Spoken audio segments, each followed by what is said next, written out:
we tried to run her home, she needed oxygen. But, Well, hello and welcome to the stream. Welcome to Ghost to Ghost. we needed kids in the room in order to accommodate the nurses. Every night I slept on the sofa next to her crib to keep the clothes on her.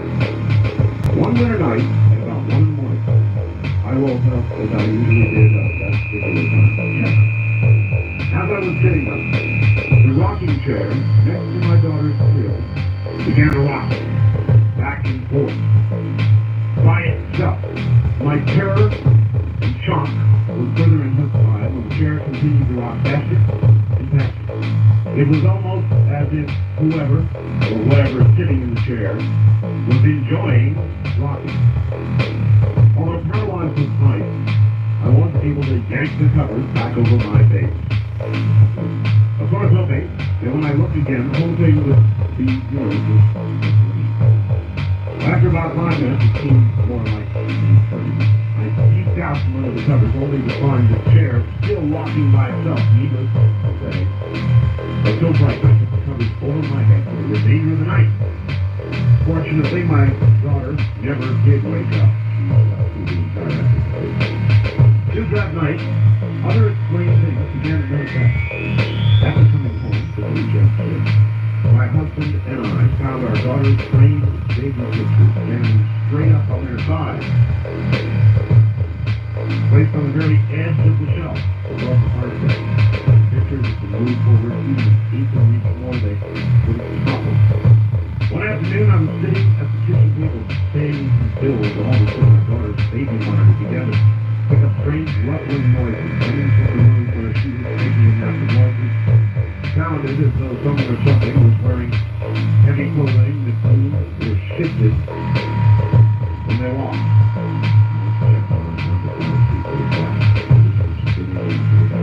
Nothing in my daughter's room could logically explain the abnormal.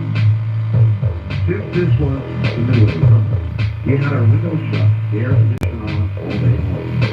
My daughter did not have a place. When I went back to the kitchen, the monitor began to pick up the same peculiar sound. Other times, later in the evening, my husband and I would see a white mist or a cloud float across the ceiling of the living room. On several occasions, late in the evening, my husband and I would hear voices and two elderly women talking. The voices came from the bathroom. Every time my husband got up to investigate, the voices ceased. To make a long story short, we decided we didn't want to raise our child in this already occupied house. On the very last day we were there, a strong, almost sickening sweet aroma encompassed the area on both sides of the front door. As the day progressed, the smell became stronger, almost to the point that it was nauseating. Interestingly, the current resident has not reported anything unusual. Unfortunately, our unwanted house guest is something we seem to follow to our new home sincerely. Sherry in Ashland, Oregon. The above story is true and testifies her phone number. That's a whole thing. So, there are people that are coming. There are people who do go. There are folks that occupy houses in places of business because they are weird. A lot of people don't want to leave. They want to leave. Here's another one for you, Art. In 1963, I bought heating in an antique store with 18th century lane. The painting has hung in my living room ever since. But when Lynette due to man, she takes an active role. In 1970, when my youngest daughter was stationed in Buffalo, we moved into army quarters at Fort Bragg, 2 doors from Dr. McDonald, 2 days after murder. At night, I always shut Peggy's door, turned out her light. Every morning I found the light on the door crack open, painting a skew on the wall, as if she was protecting the baby. Before my father died, my mother went into the living room and looked at the came out saying the painting's eyes were so sad, couldn't stay in the same room. Before my mother died, Henrietta developed a slight crack in her face, below one eye, like she had been punished. And I could really go on and on and on. I could have said many things. I'll do one more. Hey, Art, here's a true story about my cousin and her son. At the time, my cousin's bedroom was upstairs while the son was in the basement. One night, the son was having a dream, during which he walked upstairs, entered his parents' bed, saw his parents covered in blood, and when he looked down, a gun was in his hand. At the very same time, my cousin was having a dream in which she dreamed her son was coming in her bedroom and shooting her and her husband. That dream scared her so bad, she woke up, headed down the stairs to her son. Guess what? She met him coming up the stairs, no gun in his hand, but both were scared and fell down crying in each other's arms. A gun was kept upstairs, and the son knew where it was. There's something driving him toward the gun. There's something protecting the family. Your guess is just as it comes. Dennis,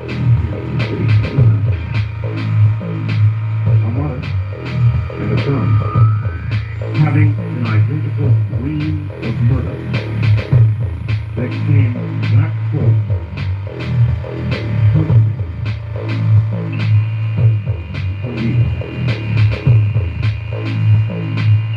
And so that is true of A.C. Little. And if you have a good story that you would like to share with the rest of the nation, we would love to hear it. Again, all I ask is that as I approach it, you too approach it in a serious way, because this is a very serious subject. And this is the annual show we call Ghost Stories. So if you have a ghost story for us, pick your line and turn ahead now. Here we go. Let's see what we can find throughout the night hours. Dark. East of the Rockies, we're on Ghost Stories. Hello there. No, you're not. Walk our line, you're on the air. Ghost Stories. Hi, Art. David. Hi, David. I went down to Long Beach to visit my friend who's a USC pre-med. And when I was down there, she took me on a tour of the pre-med. Oh, yeah. And I had never visited pre-med and just seen it on in movies and stuff. I never heard anything about it before at all. So we go on the tour, and when I go into museums or things like that, I always go where I'm supposed to go. So I got there and I said, let's go over there. We went down. And down at the bottom of the boat is a swimming pool. But it was empty. And you go down the stairs. We were down there, and Brenda is the type of girl that she's a doctor now. She's very thankful. She can never believe it. I never believed in anything was in it. And I had always been kind of just like it. And I didn't feel it. And when we walked down to the pool, she stopped and she said, I feel strange. I feel something weird. And that was very strange for her to even think that, let alone say that's something that I was feeling. So we go down, and we're just walking around the pool, and we look up, and there's a catwalk up there, a balcony. And there's a man in a coverall, blue coverall, with red hair and red beard, and he's just walking there. And I thought, oh, now we're in trouble. We're not supposed to be out here. I kind of just waved and said hi, and he just said,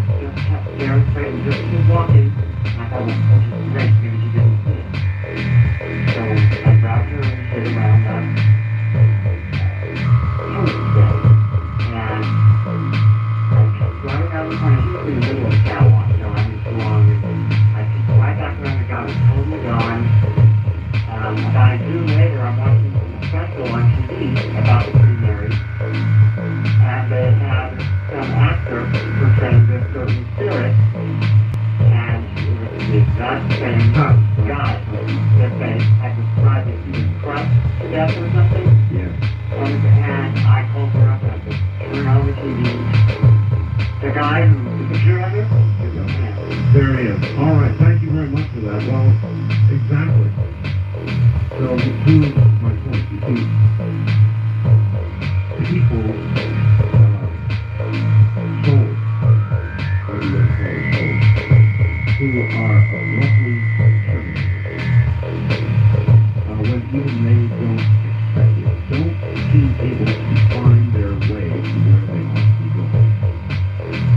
Instead, they remain, or seem to remain, acting out as if from the band, this surprising end to their life. Like a big safety. I guess all we can hope today is that it's not really them. That it's some sort of weak echo of an unexpected death. First time caller line, you're on the air, huh? Hey, Art. Hello. Fred from Yes, Fred. Yeah, I have a really great ghost story. Let her rip. Scared the heck out of me. Study in Ohio. And I did with some people who told me, lady told me, she's been a witch for some time. And Ravenna was where all those real witches stayed. And, I mean, it's not every day that somebody looks to you on the witch. yeah. And he told me some things that were scared. He told me a lot of things about things that happened to me when I was a kid. So, very true. Good next person. She knew about it. Yes, she did. But she said that a lot of weird things happened there. All the real witches that they moved to and so that Why was that all hunted? she never told me that. But there were weird things that happened. Like what? Big kinds of bees stinging people. Just that was one of the things. Yes, I believe you, sir, and I believe in a kind of a magic, which witchcraft really is, at least the one you're talking about. Sure. And I believe, thank you, I believe there are senses. I believe it is possible to affect people. One person's mind can be affected in a negative way. We talked about that the other night with Brad Cypher. We said absolutely. Absolutely. So there are people who practice and play without knowing. East of the Rockies, you're on the air. Hi. Yeah, I'm going to do a story for you. All right, that's what we want. Where are you calling from? Jason? All right, go right ahead. Yeah, well, 15 years of age, I was over Southwest Minnesota at a high school. And he did a picture, around that area. And a bunch of friends and I were out camping. And we're kind of around by the phone lake. And during the night, we started hearing, horses and war cries. And so we got up, we're out looking around. We didn't see anything. And I stopped right up against the tree and lighted my cigarette. And all I heard was right next over here. So I took off and all the earmuffs were with and what's going on. And the next morning we went back and we went to a tree and I pulled an arrowhead right where I heard it hit. Wow. You mean it was the thump of an arrowhead you hit? Yeah. And that's all that was left in the tree was the arrowhead itself, not the... The arrowhead apparently broke down through the ears. Oh. And it gets better. Yes? I also were searching around the area and we found a couple tomahawk heads. Yes. Much more arrowhead. Actually, part of an arrow. And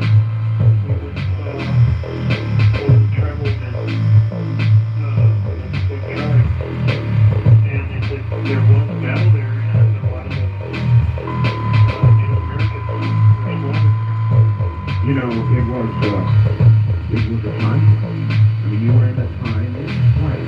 They stood. And particularly in a race like that, and for a moment, just in peace, you're part of it. What do you think that means? What do you think that means about that? I mean, you know, because you experienced it, so many others, you're actually part of it. And it's like, either time caught up with you, or you went back in time. I have no way of knowing what, but you're part of it. So what does that say about the nature of death? That we don't really exactly die, that events never really are done with, that they just keep repeating themselves again and again.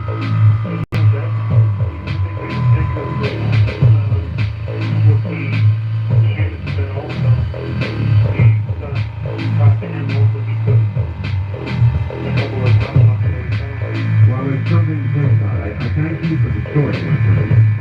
And you're in the spirit, all right? This, from the high desert, is Halloween. Ghost to Ghost. A.M.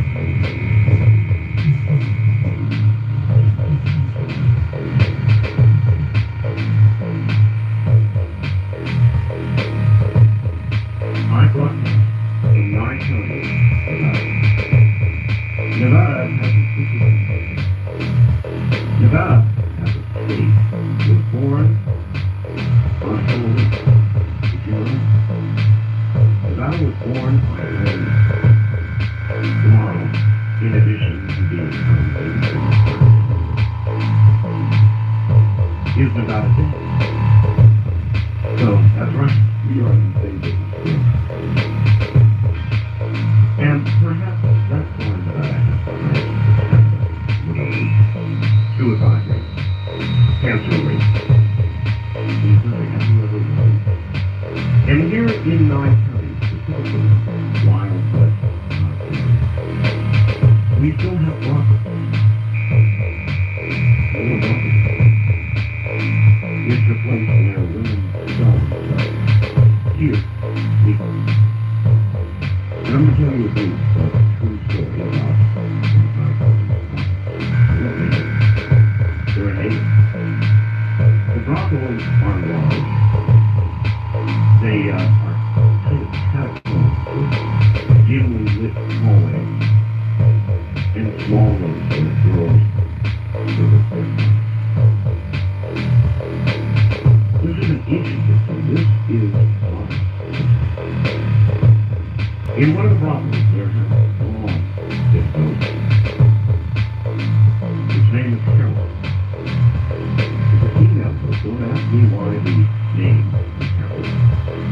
But Harold has been in this brothel for as long as anybody can remember. Has been seen by wave after wave and ship after ship of working girls, and there is a long legend that is held to be true, that those who see it and are able to touch Harold's red dress will have $1,000 night. And that has been long proven to be true. Who is Harold? Shut up. Why is Harold headed to that place? Again, I don't know. I'll leave that up to you. But I'm giving you a true story. Here is not a story about Oklahoma. East of the Rockies, you're on the air. Good morning. Good morning. By the way, I'll be pleased to tell you that the electrons, anyway, I ordered one tonight in the strip. Well, you're right. It works. Where are you calling from? One of them is yours. All right. You have a little story for us? Sir, well, preface what I'm saying is, this is a story about my father. He's man of peace. My father was born in 1998 outside of a very, very small town in Jackson, Georgia. And we were up 4 hours outside of the park. And that was a strange road there that runs between Rockford, Georgia, and over to what is now I-75, 20 miles away. And it goes down the whole mountain. And certain portions of this road are considered to be foreign. Now, the strange thing about it is, after the road was paved in 1983, it's all looks like it's. That is. All right. I can understand unsafe road. After all, people are killed on a different dangerous areas, camping zones, all that sort of thing. Yeah, now there's a great Portland story called Homeless. In fact, somebody wrote it years ago called Portland County Jail. But anyway, this is my father when he was about 11 years old. Was riding with his father, his younger brother, and a white man who worked on the farm road. Back to town, they were home. And we crossed this road called Colbert Street. They saw a head over on the walking in the middle of the road. Now, this was not unusual in the country in about 19 Sure. and she wore the very typical dress, the long, gingham dress, she had a white on, and in her arm was a market bag. Very common sight. Well, as they pulled up behind her, my grandfather took the wheels and stuff and reined them back in so that, you know what I mean, they get two wheels sort of like this wagon turning in. Well, sure. Yeah, and so that the wagon turning not shit out as it does get its way, and it gets more wheel in the back. Yes. And as he pulled the reins back, and all four of them were over because of that. Yeah. I don't know. If I might have said, I would bet she had been killed. It's very fun. That was at least, I know, oh my gosh, I even had a suicide on the road. He was metal carrier, a little metal carrier. He pulled up on the top of one of the higher wheels, parked his car, shot himself in the engine, and all that out of the field. Well, there's a thing about places. I don't know what it is, but there is a thing, sir, about places. I appreciate your call. I appreciate your story. And particularly, we have to keep on around until the road is complete. What does this tell us about the nature?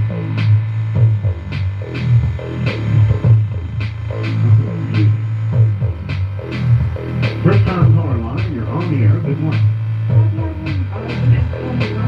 Oh, well, happy Halloween.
peace.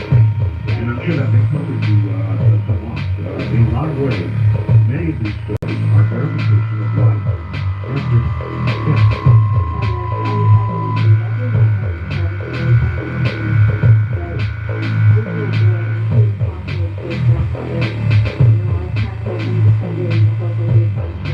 I understand. I very much appreciate the story.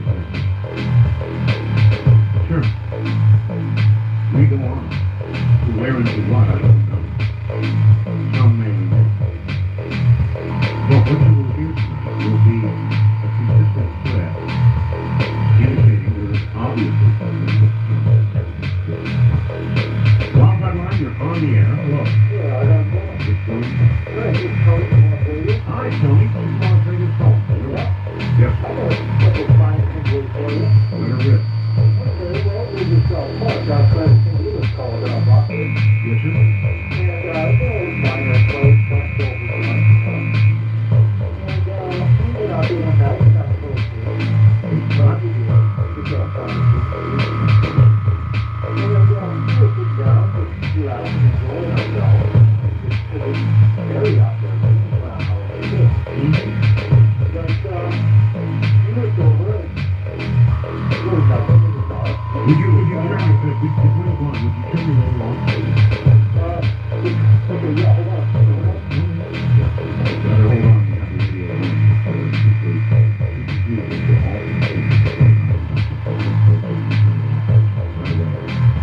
Yeah, okay. All right, sir. And the skyline, you see, because there was no moonlight. It was very dark everywhere, like within the valley, trees on it and all that. Right. And, dark. And, other animals seemed to be, barking at the satisfied animals to kind of find a little well, and what the man should be here. Kind of like rulers and whatnot. And, wow, and the neighborhood dogs on the outside of the front window. He's waiting too. All going on. All going crazy. I think that's So we were kind of concerned about that. We were again looking for somebody out there. sure. Or what I'm serving. And then a light came over across the hill. We thought it was maybe one of the searchers or whatever. We assumed that there was somebody out there taking a look near us because the dogs were so big. They were very loud. The light came over the hill and we thought it was, no big deal. It's just a park ranger. We thought it was a flash light initially. Well, we took it down the hill.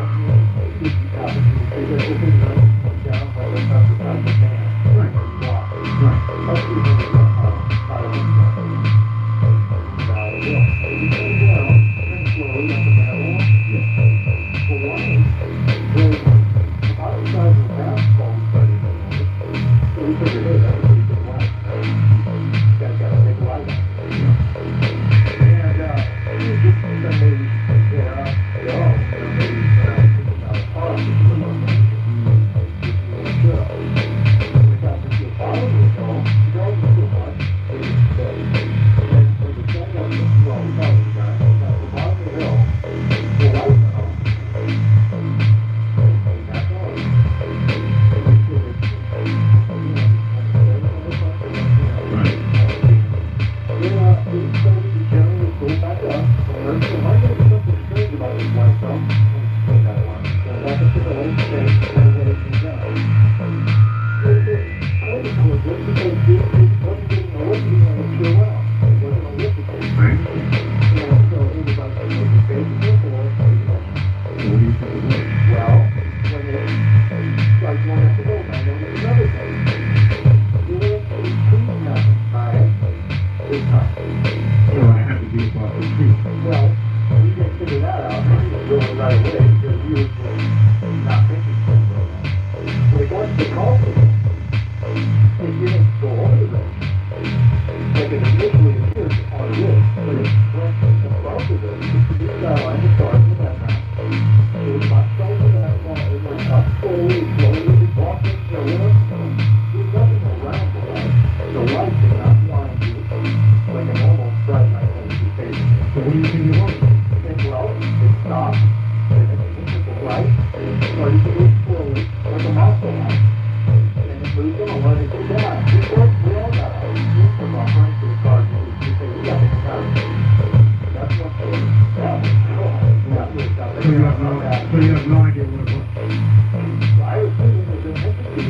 You know, but I'm not a big face producer, but now I am after that.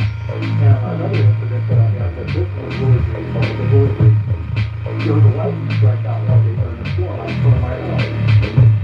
The license was really, it was a loud crash, and I ran out of the room, scared, out of my room. So I said, before I ran out of the room, a small piece of the license, I forget the call, the physics of light, a small piece of light come off into the lamp in the room.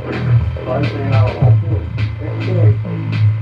Next day, I went in that room, and we put the light bulb, and we used it. No light. I went, got a light bulb, and went to put it on. There's no light in the room, so we just went that way. The light bulb, no light in the room. Take the ground, I saw it, but there really was enough light coming in the other room to light the light bulb out for 2 feet. So I went, and I looked for a big light, not a flashlight. Looked through it, and 2 hours in it, there were 2 radiators, and I looked under them. There was no picture, because we were remodeling. I got to do it for the kids now. But I thought it was probably not wrong. It was really wrong. So, yeah, behind the radiator, the lumps that covered them.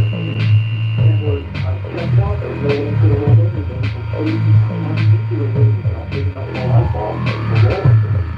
It was just possible. I got you. All right. Well, maybe it was some sort of force that went from that branch.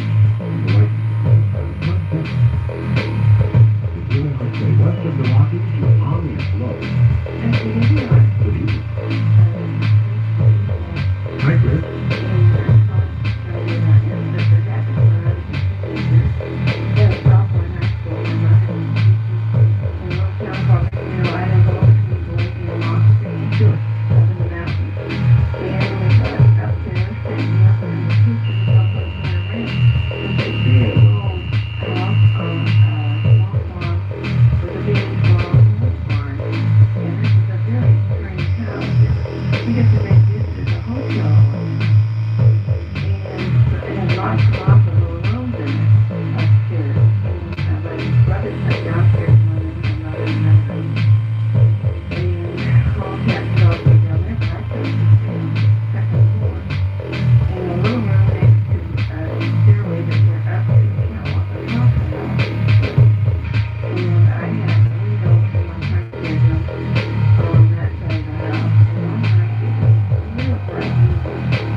Okay, we don't have a lot of time. Okay, there was a voice in there, like that.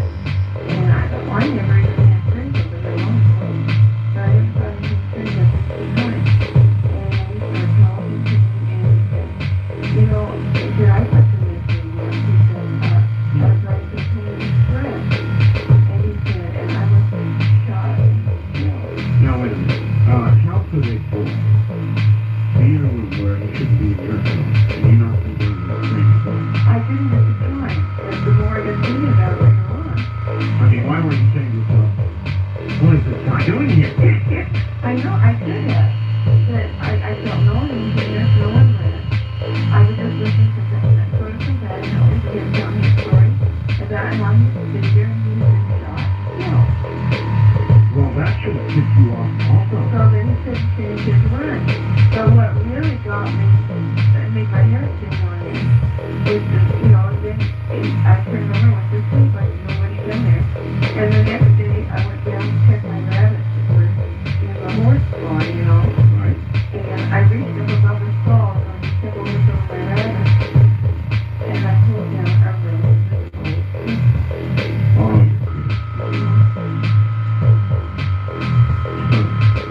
I appreciate it.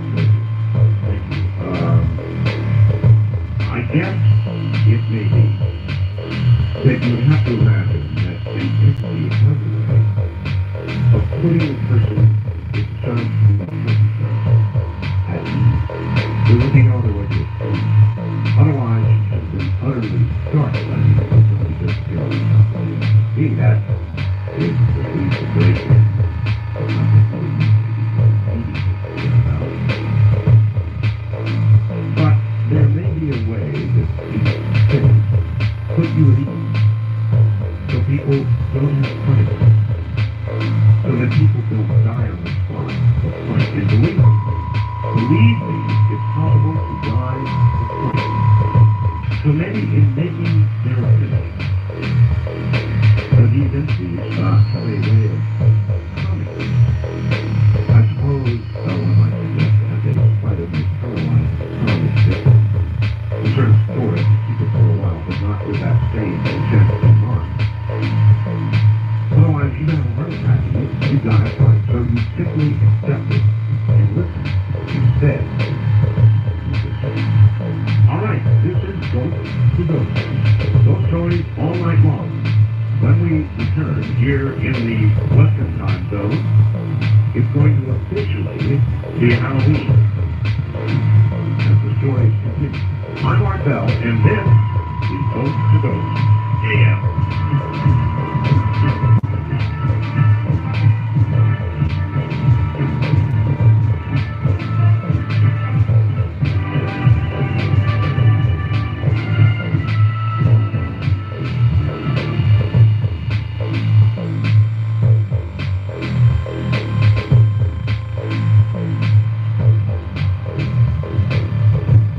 Now, for the King of Night, more Ghost to Ghost AM with Art Bell. Here again is Art. On the first time caller line, you're on the air on Ghost to Ghost AM. Good morning. Good morning. How are you and where are you? Oh, I'm Melissa Story. All right, welcome to the show. What happened? Oh, my son told me this story at home about 10 years ago. He was picking up a horse and was looking at a little red one and he was or something. But anyway, they were sleeping and she woke up and Well, they're there. yeah, and she woke up and there was like a bull's head or a demon looking thing hanging over her bed. And she heard a voice coming out of it that was not English. She didn't understand what it was saying. She was petrified because she couldn't move at all. And after a little bit, she was able to move. And she looked at her husband and his mouth was mouthing the words. And the voice was from his mouth. So finally she was able to wake him. And when she woke him, he jumped out of bed. He told her that he definitely was out there. And he told her that she's gone. So I think we got to go to the sleep that night. Well, maybe spooky is a better word, actually. But that's really strange, though. Either he was possessed by or projecting that entity. Something happened, but that's not how it is. So the next day she went to work next door for an old folks. And we went to work, and she looked out the window and her car was on fire. And it was burned to the ground. Oh, really? Yeah, I asked the police and they said it was a fire. But they put another trailer on that property, but they had to lift something out and collect it. I wouldn't rebuild on that property for all its insurance. No, I wouldn't either. I had stood on the back of my head, not Steven, and I was listening to the Halloween show. And I read the call there, and this guy, practically the same thing that he had told me. And boy, I didn't figure it out at my house, but he's up in there. Well, there's a reason for that, you see. That's because these things are real. Oh, I knew that you called me. I knew that you called me. I appreciate your call. Thank you. Now, you tell me, was he suggesting that? Or was it something within him? I'm not sure. And I'm not sure that was a ghost either. That may have been closer to a Wildcard line, you're on the air. Good morning. Hello. Oh, yes, I am. Welcome to the show. I have two really good phone stories. One that happened in Williamsburg, Ohio, and one my aunt and uncle had rented a house. The old man lived in it. They took off the roofing and they got some blood. So they didn't get back. Well, he died of a nursing home.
It's easy to say, if I was so scared by something, that I would pick up a shotgun and fire it right through a good door.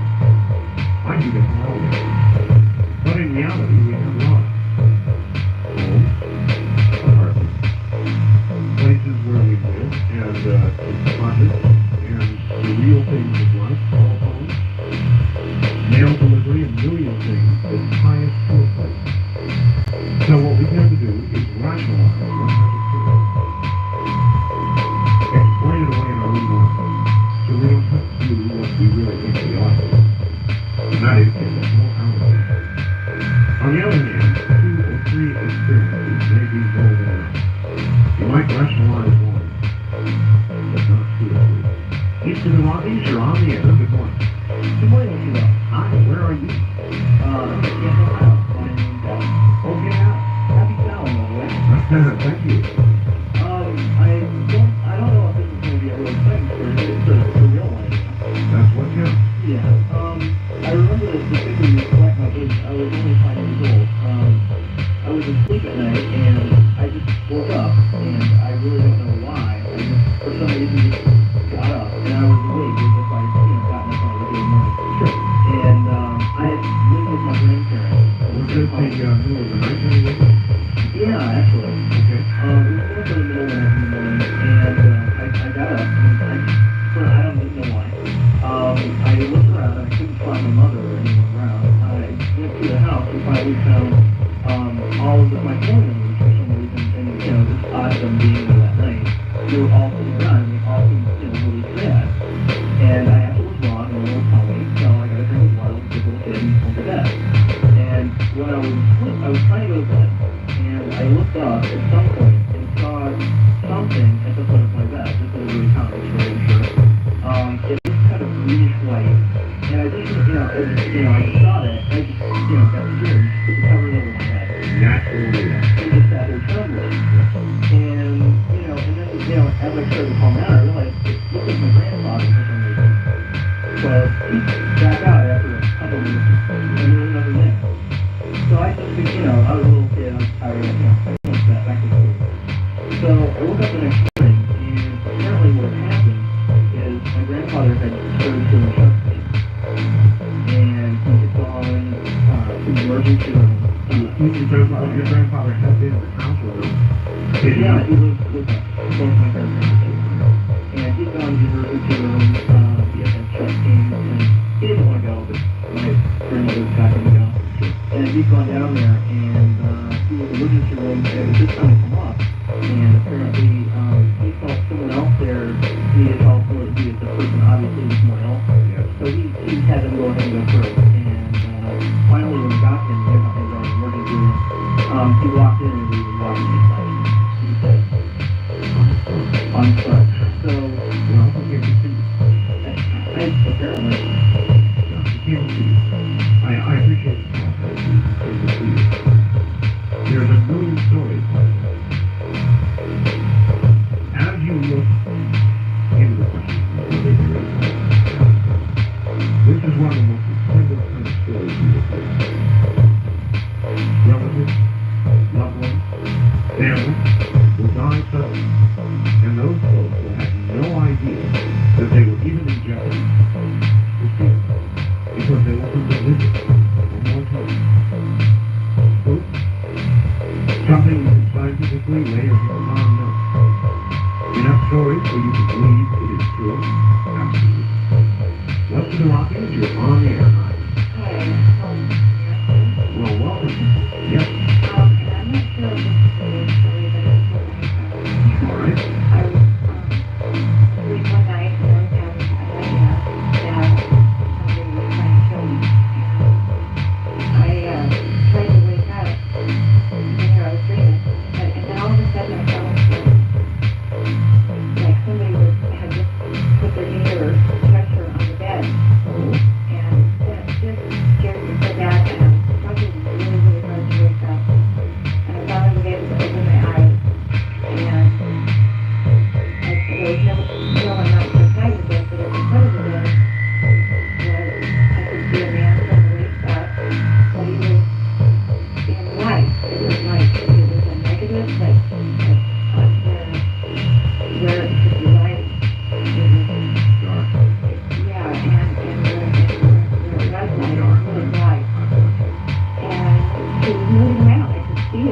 keep yelling and say some speeches and all that, and he was doing right in stuff, and all I could do was just like kept saying, I don't want to know, I don't want to know, I don't want to know. And I looked over and I had turned on my light, and I looked at my clock and I looked back and he was still there. That's it. I know. And I was hoping I would forget it, and I never been able to forget it. I don't know what it was. Well, how long did he leave? At some point, you had to go away, probably. Yeah, it was, I don't know, just a minute. You know what? But, You're lucky you weren't. you know, Because that's what it made me. well, you know what happened though, then about 5 minutes later, this happened downstairs, and then about 5 minutes later, I was sitting here in the dining room with my back to the sliding window, and I kept thinking I was hearing something outside, and I figured with my door open a little bit, there was a little smoke out, and I got up to get a cup of coffee, and I went over and I sat back down, and all of a sudden I thought, oh my God, it was me somebody was doing. And I knew something, and I was just terrified. I got up and I went to get another cup of coffee, and I thought, I think I'm going to replace the lights on my patio, and I went out to my laundry room which is right next to the slider, to get a light over, and there was somebody from the light there standing there. He came in within 5 feet of me, and the police came and they found me over my house. And I just thinking, well, maybe it was lucky last I appreciate the call. Freaky. What was that man that put it this way? But the pressure indicates that they could go by a ghost, no, by an evil entity. First time I call her line, you're on the air. Okay, welcome to the show. You're going to have to get close to the phone because you're not very loud. All right, well, go right ahead. Several years ago, we lived on land, and we had a great big old house. It looked like almost like a plantation. We had a long doors and everything. It was kind of scary. We had, Like an old southern plantation. yeah, it did. It really had a small spot that was like a Oh, I know, I've lived in a house. yeah, we used to go, you know, we had those chocolate doors and everything. Yeah. And we liked it. It was pretty. One night, my mother had told me when we had gone overnight, I had cookies. And we stayed up about 2 weeks old with my daughters, and then we went upstairs and had my bed downstairs. It was a nice evening, it was summer, and we were sitting at night, and we're talking and laughing downstairs, and we were, and all of a sudden I heard something outside, and I was an old tree that broke in, it was so close to my window from the wind, and I thought, well, the wind must have come up that window, and we looked, and it wasn't. And I kept listening, and I thought, well, that was a very familiar sound. And I said, well, what is it? And I said, oh my God, it sounds like somebody chopping wood. We had a wood pile right outside the house, and then back close to the back porch. And I chopped a lot of wood, so I knew what that sound was. Yeah. And he was listening to me, like horrified, and I was, geez, I thought he was dead, you know, so we were downstairs, and he had a baseball bat, and I thought he had a knife or something, and we walked outside the old porch, got to the view of it, and it was very large, like 40 gallons of paint.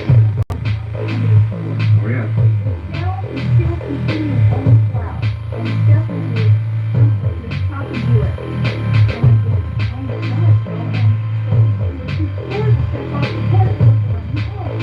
And all of a sudden, it stopped. And we just froze right there. And I looked over, looking for people things, and we were too bright. And all of a sudden, it was this long, dark tunnel, and it floated. And it shaped like a person. And I had it, so it was a man's shadow, very tall, and it floated across that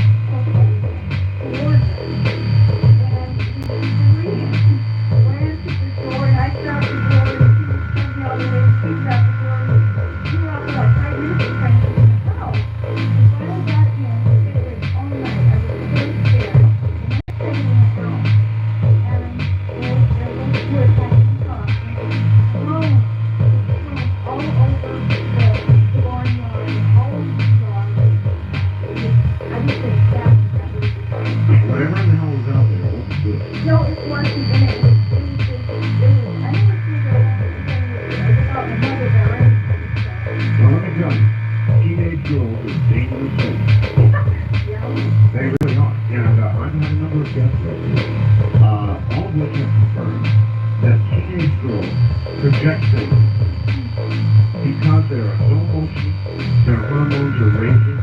I call it the carry thing. But teenage girls project things. And that may be what you did. That might have been. Or something may have been answered. Yeah, we did that home really obviously happen. Sometimes I get somebody call my name and I would go to bother to do what you want. There's more times we do that. I finally go downstairs and check it and those women belong to a very large family. They don't Were you a pretty hyperactive teenage girl? no, I was very small. Well, I mean, inner emotional. Yeah, I was. Well, there's been a lot of studies about teenage girls. They project things. And so that it may have been that, or it may be that you were very lucky not to have gone out there any earlier. Lest you would have been one shot. That's true. I never thought of that.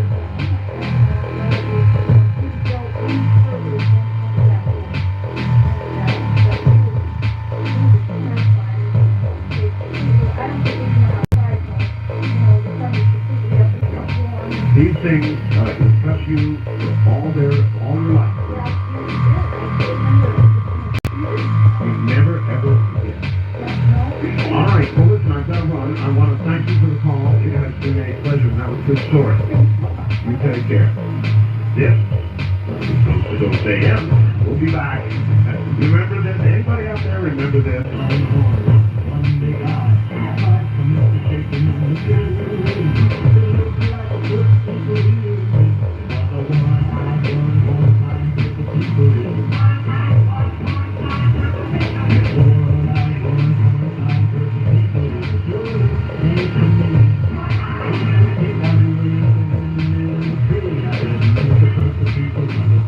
Don't have that time.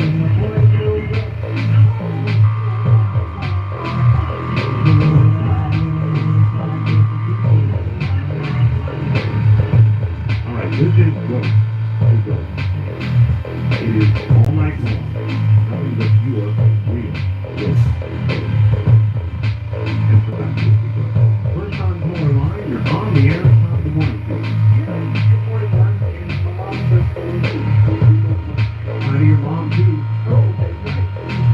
Where are home? She's right there. Where are you? All right.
what we call a sleeping pistol. In other words, you came back at it from both directions, kind of whatever it was. Right. And the only way, if there would have been someone up there, they would have, the only way they would have been able to get off of the bridge without being seen was to jump off of the bridge. And that would have been I got you. So it was something that you don't know what. you know, we look around, we look for something, you know, loose wire or something like that. I'm sure it did. I'm sure it did, especially with C, which is kind of a scary thing anyway. Thank you very much for the call. It is a little eerie to be C. There's nothing wrong. Or this is BBC.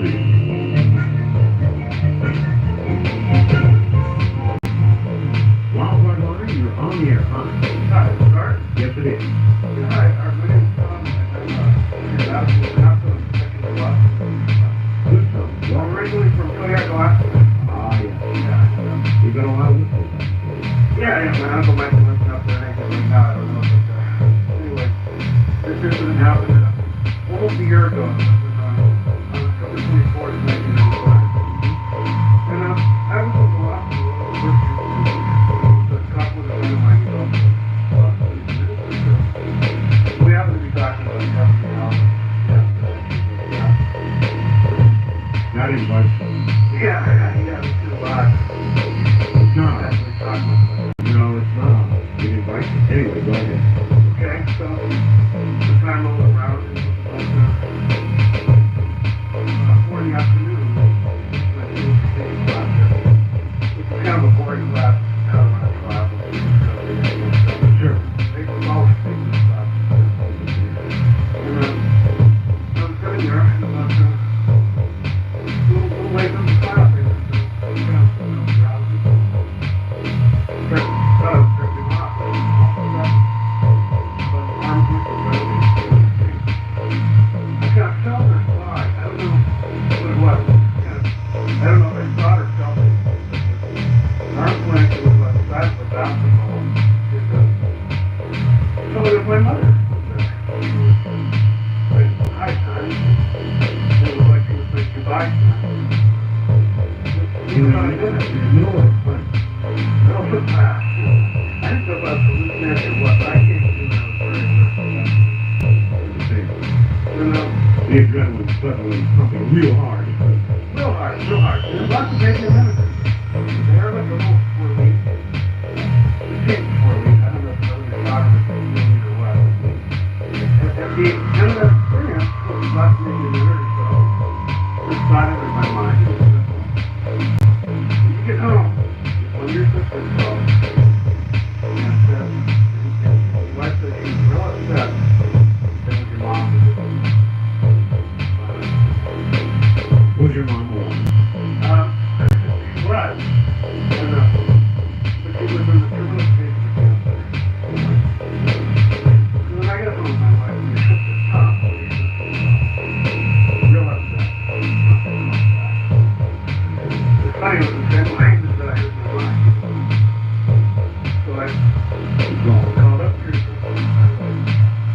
Without Teresa. Mom asked me about 15 minutes. Exactly the same thing. In the middle of a busy but boring class. Yeah, don't see your class. There's no question in your mind, is it? That that was your mother? There's no question, because I've never had an experience like that before. This is like, she came actually, I wasn't just being after she was out the way, Oh, gosh. and I was beautiful, because the weird thing was the night before that happened, I was just in terrible sleep. She was just like, passed away. You knew it was coming. I guess I could feel it. It just scared me as a piece of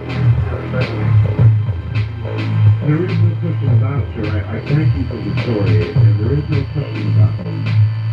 How many of those do you have to hear before you begin to conclude that this is real? That this life is not the end?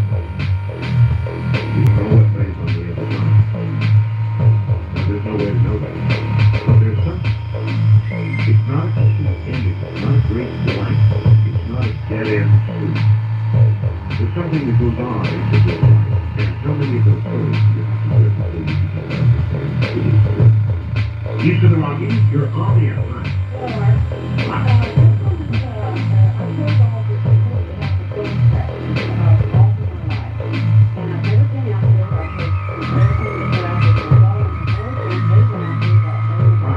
Wait a minute, where is out there and what is those?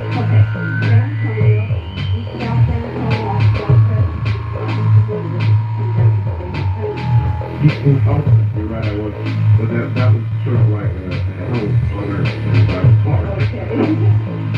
Alright, so call the first track. I haven't thought of researching. And it turns out that in the 1940s, on African people that lived down in that area. Around the old Oh, yeah. south of town. And what happened is, as it was going over this track, into the little neighborhood, Danny got his dog, and it was on train, couldn't stop in time, they didn't have road crossings, that's the track crossings in the morning. Right. And he took the bus and, towards the driveway and came home, sitting on the rest on the bus. So, I had my daughter, and we were going to tell me how to get out there on Saturday, just to go to the museum, so I gave you a call. And, we researched it, and we went out there and looked up across the track to some, very sensitive, I was looking up the lay of the land and everything. And there's a little area right there in the road, and it's set all the way through the track.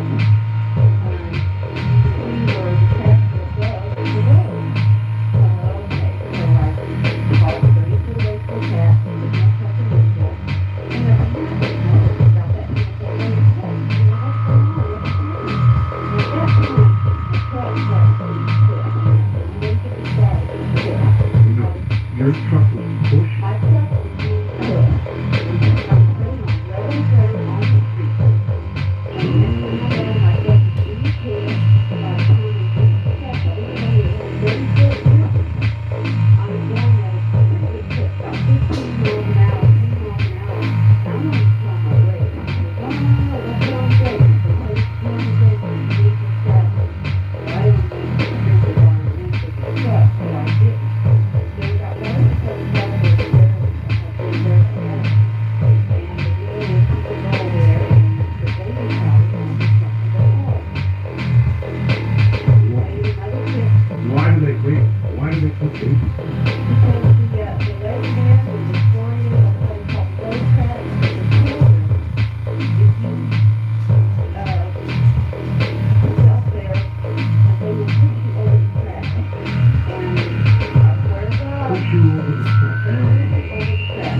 There was not a train coming, was there? No, there's no train coming. Alright, so what you think is going on is that the spirit of these children doesn't want to ever see anybody ever get stuck in it, and they push you over. That's the only thing I can think of, because there are cameras in the house on the front of the car. Oh, I got you now. That's why the powder, and you see handprints there. Right, yes, sir. There's small handprints, so this one, right through here, is the one you take on the bus. They're not large adult handprints that we run on the stuff on. They're small, large handprints. How did you have the guts to try it? It's because everybody has, and nobody can get along, you know, they're saying that they're not going to go, they're like picking out who welfare, benefits. That was good. And it's really true, I thought, you know, okay, yeah, I'm sure, but I heard about all these years, we did it together with it, they kept names and years, they kept somebody else here, and they put on the bus, Danny, Bobby Allen, Louise Green, Anthony Hill, Laura Lee, and I was the other, and there was someone else, I heard that in the neighborhood, but I forget. That is it, but then no, that's what it was. Yeah, but it's, it was a good,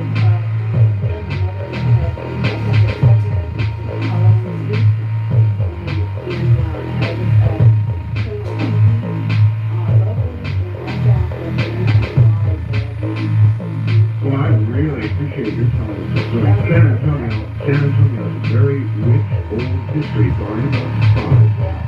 Thank you very much. Take care. Now, there's good. That's a good one. The little on the back of the car. It kind of makes you wonder, doesn't it, about the nature of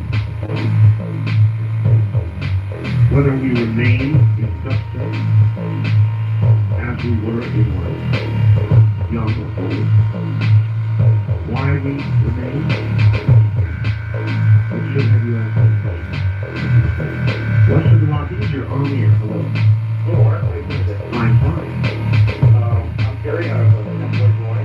Oh, Hawaii. Hi, Terry. I got a story. I told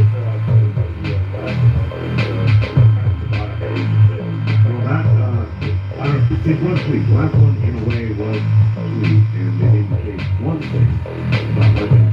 Say yours, please. yeah. All right, go ahead. It didn't actually happen to me. It happened to a campus. My mother told me the story. It was a time when they were all young, I guess 10 or 15 years old. Is this in Hawaii? No, this is in Ohio. Okay, she was told by my grandmother to go down in the cellar, and at that time the cellars were not civilized, anything like that, it was just dirt. She was told to go down to the cellar and get potatoes for dinner. Well, she didn't want to, she didn't kind of like it, I guess, and when she got yelled at, my grandmother said, go down there and go get them. Well, kids are, she's walking away, she's going upstairs to go down to the cellar, and she's saying, Not saying that. right, exactly. And she went down there, she, picked up the potatoes and put them in a basket and whatnot, and she heard these footprints behind her. So they're more like what you would imagine the sound of like Frankenstein walking from behind me. Kind of thing. Well, she turned around. Yeah, it doesn't fit. So she turned around and she screamed to the top of the lungs. She was running up the stairs. She was crying. She picked herself up. So my grandmother's asking her, what'd you say? What hit? She said, "Oh, the devil." She was traveling,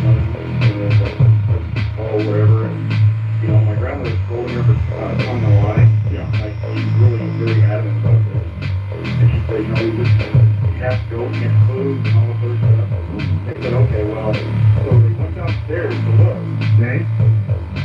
My grandmother and my grandfather went downstairs to look. Excuse me. And in the dirt, in the cellar, were footprints. Really? This really gets weird. When you see the footprints, they just kind of start. Like right, they start at the wall and they kind of go up to right where she was standing.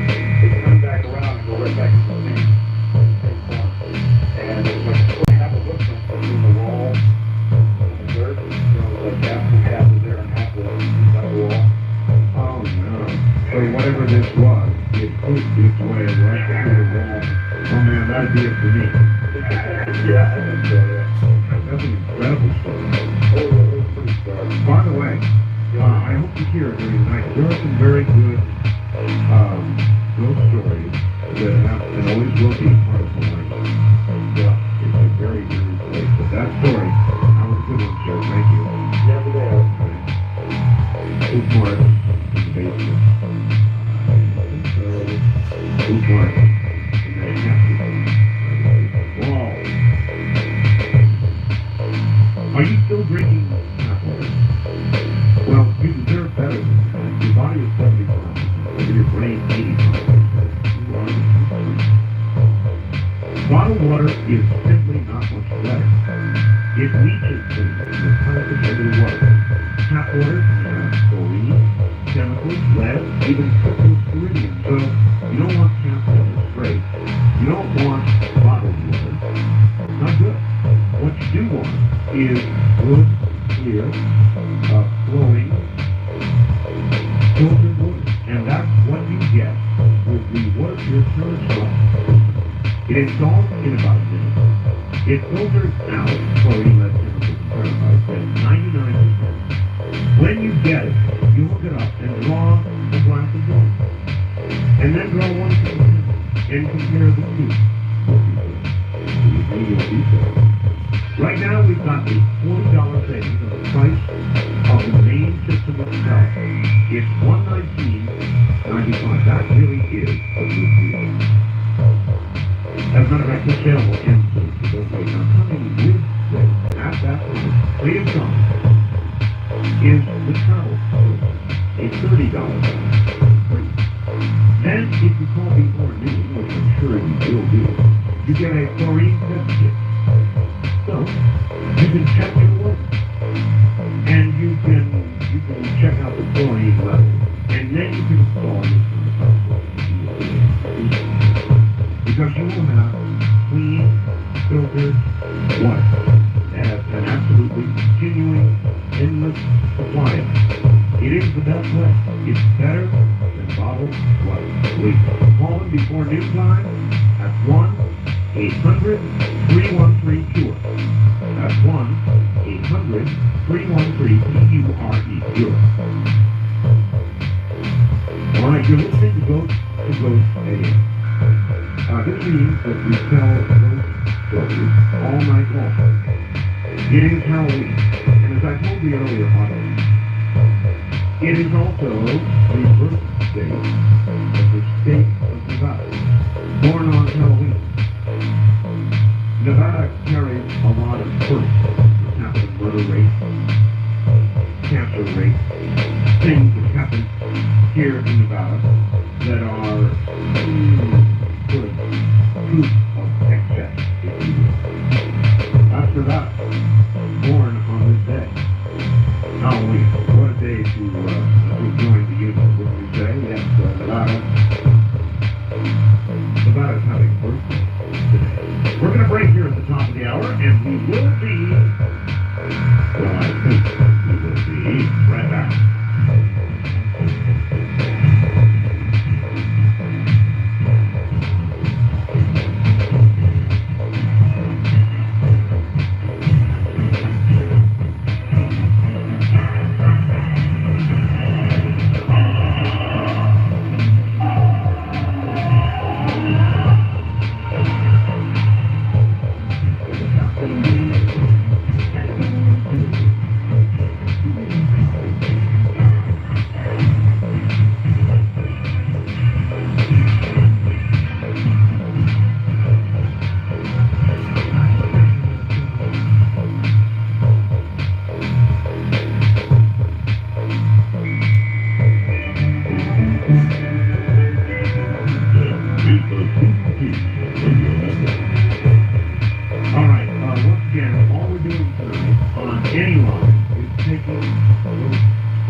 younger Metro area. The following incident actually occurred and was documented in a Ticket Street record with my agency. The name and location of the changed to that photography was involved on October 29, 1993. At 14:30 hours, 2:30 I was dispatched to the scene of a hysterical woman in a sports facility under my jurisdiction. Upon my arrival, I found a 42-year-old Hispanic female with tears and extreme emotional distress. The individual was employed as a janitor, had been cleaning his courtroom on 5th floor, and had just witnessed something that frightened her terribly. I was able to calm the woman and proceeded to ask her what had happened. She described working in the courtroom after a daily session when she felt a chill around her. She glanced to her left when she perceived someone standing near the door to the courtroom. As she turned toward the person dissolved and was gone. It was then when the victim became agitated and ran from the courtroom. The apparition was described as a white female with long, black hair to her waist and wearing an archaic red dress. I was somewhat amused by the event. Didn't quite believe the lady. The someone may have been playing Halloween joke on her. At her insistence, I examined the area and found nothing out of the ordinary. I did feel this would be a great Halloween report for the record so I began to follow the report. As I was leaving the building, I was dispatched on another call to meet a detective in the same building. So I met with the detective in his office, and he reported to me that he had witnessed a strange circumstance in the basement near the elevator. He was somewhat reluctant to tell me all the story, but I was finding it would make sense of what he was trying to say. Apparently, the detective was walking toward the elevator. When he observed, he got a white female with long black hair, wearing a red dress, standing at the elevator door. As they opened, the woman stepped inside. The detective called to her to hold the door open. She did not. It closed just as he got there. The detective then pushed the call button for the elevator. The doors immediately opened, and nobody was there. The detective stated the elevator had not moved. There was no sign of the woman, or any way she could have exited the elevator within the time allowed, knowing the police officers are often given tools to find from one another. I suspected I might be getting set up. But I went ahead and added the detective's statement to that report. When I returned to the station to end the shift, I showed the report to a fellow officer who studied this kind of thing. He was very interested, and I was surprised at his behavior. He called us over. We all went back to the courthouse to look at the program at around midnight. We got, we sat, in rooms. My friend sat on one side of the room, I on the other. We told the room to keep the theater and we were proceeding. I was very unaware of this point what we had said. I still thought I was getting set up. All of a sudden, the temperature in the room dropped drastically. I felt a tingling on my skin. I looked at my partner and her friend, and they seemed to be in a trance-like state. I was getting a little frightened when they said, "She's here." I left the courtroom by the nearest door available. I didn't know if there really was something there, but I was of the mind to wait outside the room. Suddenly, my partner and her friend opened the door of the courtroom and asked me back inside. After some considerable argument, I returned with it. Never saw anything, but I felt a presence near me, and I asked my partner what the thing wanted. At this point, I really was frightened.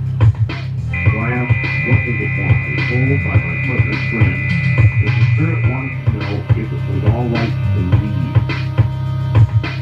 I looked at my partner, and she nodded to me. And so I told the spirit she could leave and everything was all right. As suddenly as it appeared, the cold, the feeling of presence disappeared. I was completely in awe.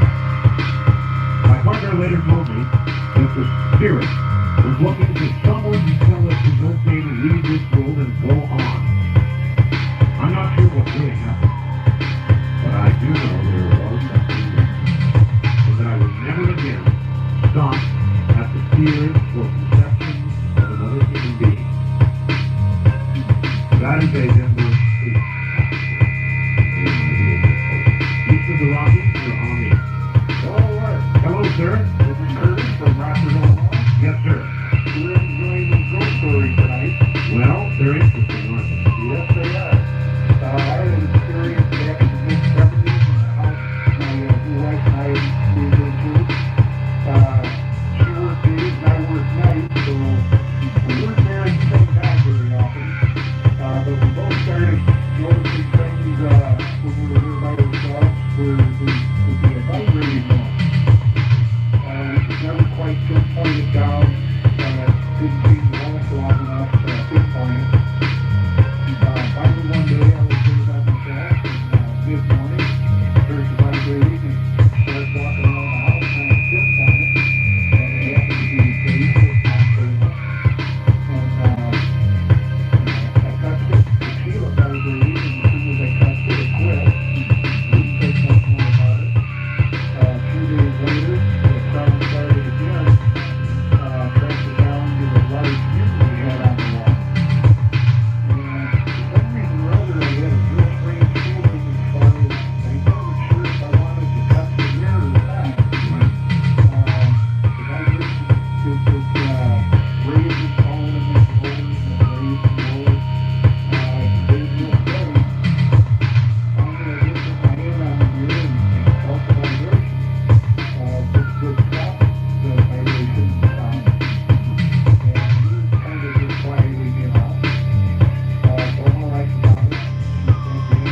walking up there with some children in a school bus that was killed by a train on the track. And the story goes that since that time, and this lady experienced it herself, if you drive near the traffic and stop your vehicle will begin to move automatically and will be, in effect, pushed across the track. And people have been putting baby powder on the back of their cars and finding children's hamsters in the baby powder. And I just, after hearing that story, I just thought, this fact. They are, you know, about the school bus story where the children push the cars over the track. It's true. It was on one of our local news stories today. They had video showing the car moving on its own, and they had video of the fingerprints.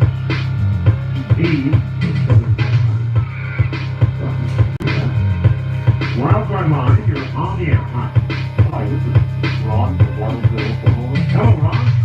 I told a week ago that when we did the city dog, tonight I was playing with my daughter. All right. She was about 4 years old. We moved to the Kansas City area and bought an old 2-story house there. Shortly after moving in, the neighbor's house was broken into, and the police later came and they asked if we had heard or seen it again. After they left, my daughter said, Daddy, my friend Daggett said he would never let bad people in the house. And I asked her who Daggett was. You know, I am from California originally. I know he was back in California. And he had never been to California at that time. And I don't know where she came up with that name. So anyway, I asked her, Who's Daggett? who's Daggett? He said that he lived in the house. He'd been there for a long time. Well, my wife and I just wrote that off, you know, as part of the imagination. Imaginary thing. Right. Well, anyway, we lived there about 4 years, and we constantly heard things, especially in the basement. Our washer and dryer was in the basement, and I got to where my wife went go down into the basement unless I was in the house, and at night she wouldn't even go down at all if I was with her. So I was around where I took her on and trying to get a trip of her part. Tricky.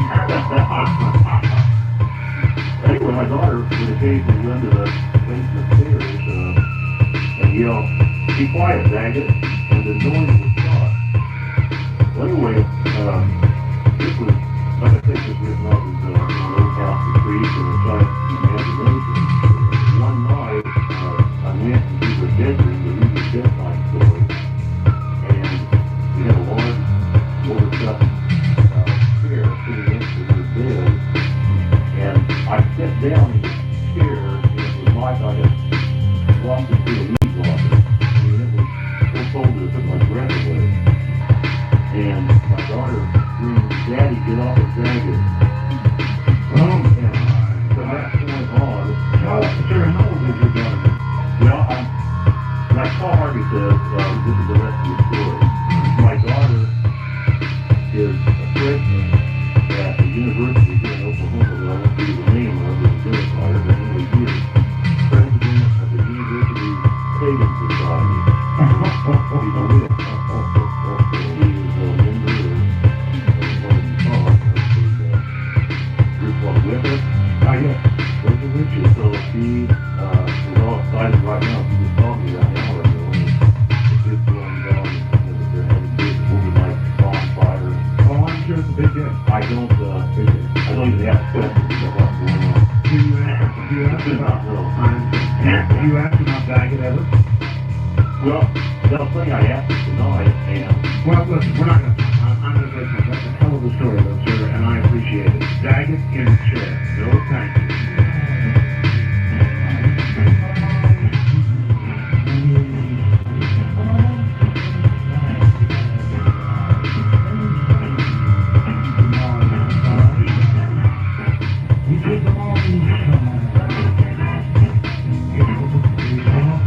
We'll be right back.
this out loud?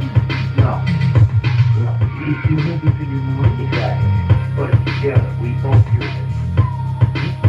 And I'm speaking out loud to him. And he's answering you. Yeah, exactly. So, I'm talking away, and I actually, through time, this is over a week, maybe a couple months, and I feel him every night on my shoulder watching me. One night he said to me, tell your wife I'm sorry I didn't see you here on the time. The next day, of course I wake up late. The next day, she says, your buddy visited me last night. There you go. Huh. What are you talking about? Yes. She said, someone was looking over me in my bed, and she said, I hollered at him and told him to get out of my room, never to come back to sleep. I got the wickedest feeling, and I looked at her and I said, that's my man. She said, what? She told me to leave the story. Now, through time, I tried to communicate with him and find out. I did not do anything to find out. I was just here to find out what I might find out. So is that when he disappeared? He never did. We moved out of the place, but he communicated with us several times a week. And he told me he was killed in a fire in the home. I used to work with fire safety. And he never was sure. Well, I found where the fire was. You did? I found where the fire was. He told me where the fire had been, how I could find board. And I went to the far end of the house. This room was, the front room was very, very big. It was very beautiful. And like I say, it's an old house, but it was still beautiful. And it had been redone. I went from far into the garage room, so the stairs started going upstairs. I removed the board, and there was front charcoal lumber underneath. Oh, man. And that's really all there is to it. He never mentioned or anything, but it was very unique. Well, your idea of it, I very much appreciate your culture, but I don't know that that's my idea of me. That's more than a coincidence. I guess if it happened to you and it didn't come to you in a frightening form, it would be me. But I think I would have to experience that calm and that lack of concern and worry personally before I would do that. Burning is not good.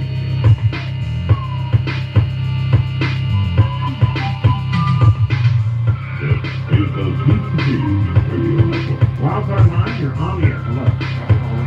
And you. About 82, I had just remarried, and I was working a swing shift, and the guy, we were always sitting around talking, and the guy told me that his son was sitting at the side of our posters in his bedroom, and something kept tearing him off the wall. And I asked him where he lived, and found out that he was kind of close to where I live. And my buddy and I and our wives went out one night, 3 months later, and took a Ouija board, back in my pickup truck, we parked in a deserted canyon, a box canyon adjacent to the housing trap where the man lived. And my wife and I started playing the Ouija board, and the deal had never worked with me, so I couldn't get anything to lift. Conrad, my friend, and one of the girls tried it, nothing happened, and then the 2 girls tried it, and they started asking questions and started getting answers, but there was a spirit up there. And my friend Conrad was making those on a pad of paper. And I was sitting there, and all of a sudden I got this real weird feeling come over me. And we had some folding chairs. And I picked up a folding chair and went over to the edge of a rock and ravine and just sat down and had this calm. And the next thing I know, my buddy Conrad was shaking and he says, "Are you okay? Are you okay?" And I said, "What happened?" And he said, "Listen to this." And he'd come over with a tape recorder, and I had been sitting there chanting something really weird stuff, and he had it on the tape recorder. And he said, "What is it?" And I said, "I don't know." I said, "I don't know where it came from." Well, when Conrad got a weird feeling, he went back to the truck, the girls were sitting there kind of shook up, and then Conrad went and sat in my chair, and he had the paper still in his hand, and he started writing, and he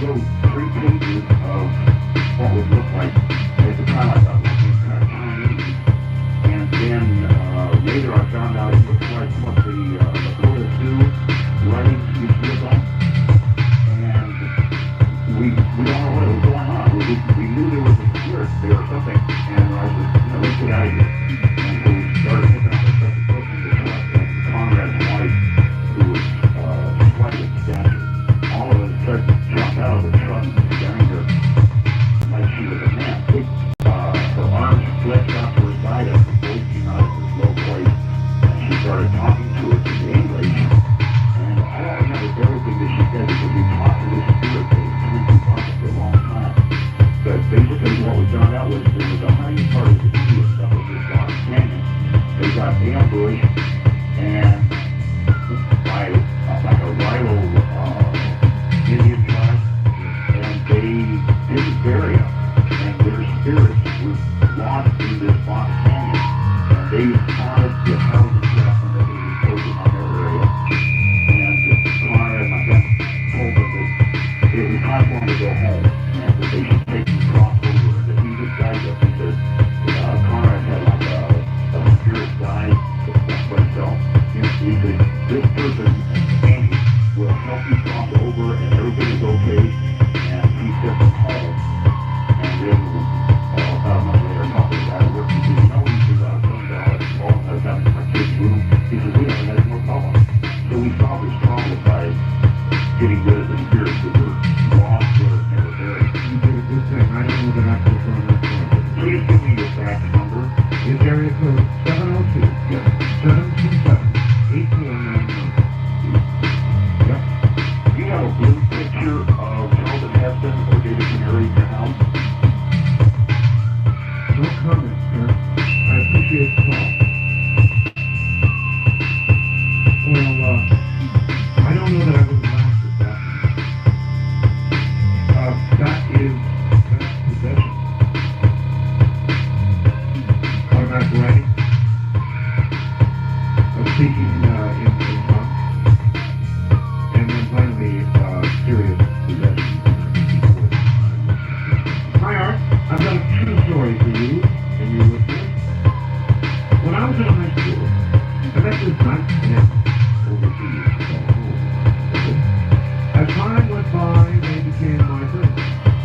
Subsequently, they offered to let me actually stay there rent free if I would help them pick up another farm to be cool of my parents. I did that.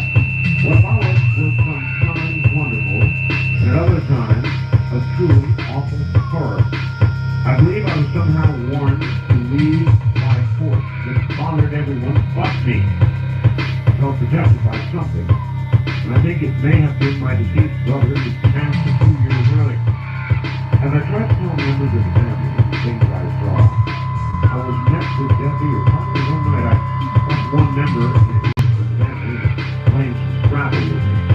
When we finished playing Scrabble, I left the board on the floor. And the child just mumbled about on top. I awoke from the Scrabble board with words so ugly I can't even say them, let alone tell them to you. Needless to say, tough words. When I called up a member of the family to see, they just shrugged their shoulders. As they were walking out of the room, my stereo went straight. The channel began changing wildly. The family were listening to be oblivious to this. I knew.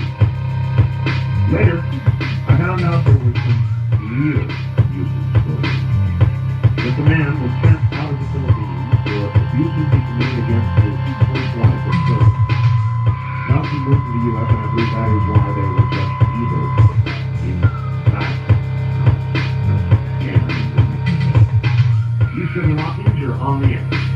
Morning. Morning. Happy St. Halloween. So it is. Got a lot of them. All right. Back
down the center of it and killed it. Well, that, I mean, Incredible story. well, it hadn't dawned on us until we had sold it to the lot. And everything started up again. Oh. So we have been trying to track down this dog to get it back. Oh, no, wait a minute. So in other words, you sold that dog Right, as an antique, right. and the hunting began again. Right. And now you're trying to get the doll back? Yeah, that's what we're trying to find the person who sold it to. Did some research on the house. It really is an old building. It's one of the earlier ones in Kansas City. And it used to be private grocery. That burned down. I wish you luck. Short of being able to get that doll back, I can just go on to Stability. Sounds like a good plan. Answer the call. Okay, I thought it was over, but you sold the dog. Whatever it is, just wants that dog back. Let's get it. Well, like I said, sir, there's got to be other things for you to do. West of the Rockies, you're on the air. I've got a roll with all right, where are you? In Dublin Sheriff, All right. Seattle. Yes, sir? A long time ago, when I was about 11 years old, one of my mom's friends played this stuff on Halloween. And then a couple months go on for that, then all of a sudden my mom was next to this funny lady that played with Ouija board. And she said, oh, can I ask a question? And the woman said, sure, go right ahead. She said, actually, it's not funny. Well, she was pointing to yes. And my mom said, no, that's not it. Then about a year from that, me and my brother came out of the hospital. We ended up inside my mom's friend's friend outside on Halloween to the hospital. And I just hit his bedroom. Wow. And all of a sudden I was asleep one night. And there was like 2 o'clock kids in the bedroom with me. And I'm asleep on my bed and they're sleeping in the bed. All of a sudden I feel my bed crash down real hard. Like someone sitting on it. And I just got scared. I didn't even want to open up my eyes. I said, get out of here, the game of Jesus. And all of a sudden the bed just boom, raised up. Raised up. Well, it's from the cushion. Oh, you mean from being depressed? Yeah. It raised up. So whatever it was, you left immediately. I went to talk to her, and she said, oh, there's the dog. He's in here. And I said, what are you button? The door was closed. You were sure? So I was positive that. And after everyone else in the bed, after they looked up, did you feel anything? They looked at me, it's crazy. Well, it's a good story, and I appreciate your time. Thank you. That to me, East of the Rockies, you're on here. Yes, sir. I experienced something like that when I was in the Marines in Okinawa, Japan.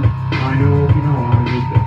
I had a Japanese girlfriend, and we were living in Southern Europe where they have all these monuments of World War II. Oh, yes. And one time we were watching the film building, on the horizon, and that's not a really movie. And we felt the presence of people all around us. And we were voices in our heads, like, people talking, which I can understand. And I looked at my Japanese girlfriend, Yes. and she was running a mile a minute. Back to the car, and she had tears rolling out of her eyes, and she never told me what she did or seen or felt. She would never talk about it. And I started, I never forgot because I was on the island. Well, I too lived there many years, sir, at the Venus Air Force Base in Naha. I can tell you, there were many bloody battles on that island. Many people died. A very violent death on that island. That's Okinawa. And it's a haunted island. We will be back.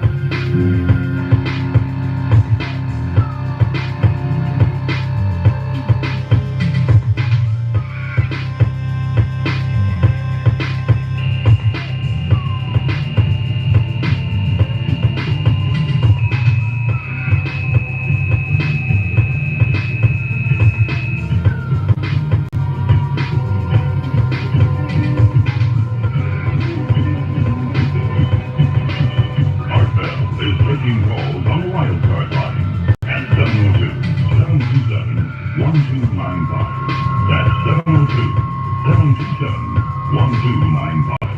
First-time callers can reach our cell at 702-727-1222. 702-727-1222. Now, here again, Art Bell. Ghost to ghost. It's the real thing. And that's why it's scary. How can you listen to all of this and not believe it? Or perhaps you're beginning to change your opinion as the evening goes on. I'm Marcel, and we'll get back to our stories from you.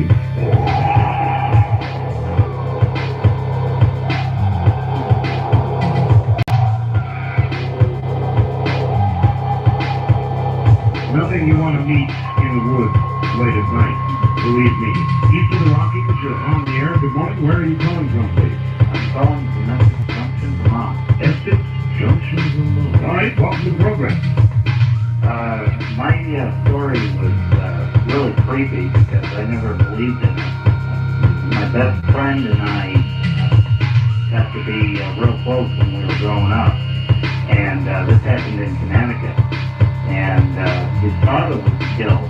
And after that, it was probably 2 or 3 months after that, he told me one day that he thought that somebody was watching him, that he would see a man like across the street, or if he was in a store, he could see a man outside on the street, across the street, watching him.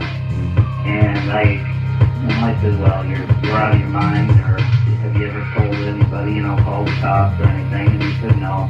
And he was a pretty conservative kid. We were about 17 at the time. And one day, and this kept happening more frequently. It wouldn't happen just once a month. Sometimes it was happening 2-3 times a month, and sometimes it was happening once a week. And one day I went over to his house, and I walked through the door and went into the kitchen, and he was sitting at the kitchen table talking to a guy. And I just saw this guy for an instant. And my friend looked at me, and when we both looked to where this guy was sitting, he wasn't sitting there. Just gone. I didn't see him disappear. He couldn't have left. I was standing in the doorway. And it was just very, very strange. We got, a real cold chill. And I asked him what he was talking about. And he said that they were talking about things that this guy had done in his life. And I said, well, where did he come from? And he said he was just in the house. Huh. You're the second call like that. There was a lady who called, also about a young boy who disappeared and talked to her. And she didn't think anything that strange of it at the time, which surprised me. And this sounds just like it. Well, I'll tell you, it sure scared me because I didn't believe it. And I mean, this was a real guy. I mean, he was there. And then, well, neither one of us saw him disappear. It wasn't, a foggy image or anything. It was this guy was there. Something was there. Thank you very much for the call. Vermont is kind of a, all of New England for that matter, is a little bit older. It's back at the beginning of our country, and there's a lot of history that we sort of have. Thank you very much. Thank you. You take care. West of the Rockies, you're on the air. Good morning.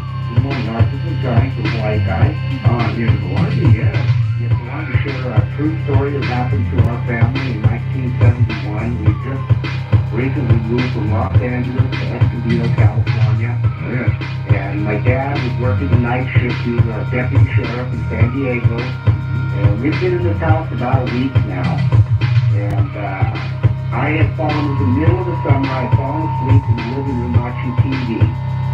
And I would say about somewhere around 1, 2 o'clock in the morning, something came by me and whipped by my shoulder and kind of woke me up out of a dead sleep. And when I lifted the covers off my head to see what was there was nothing there at all.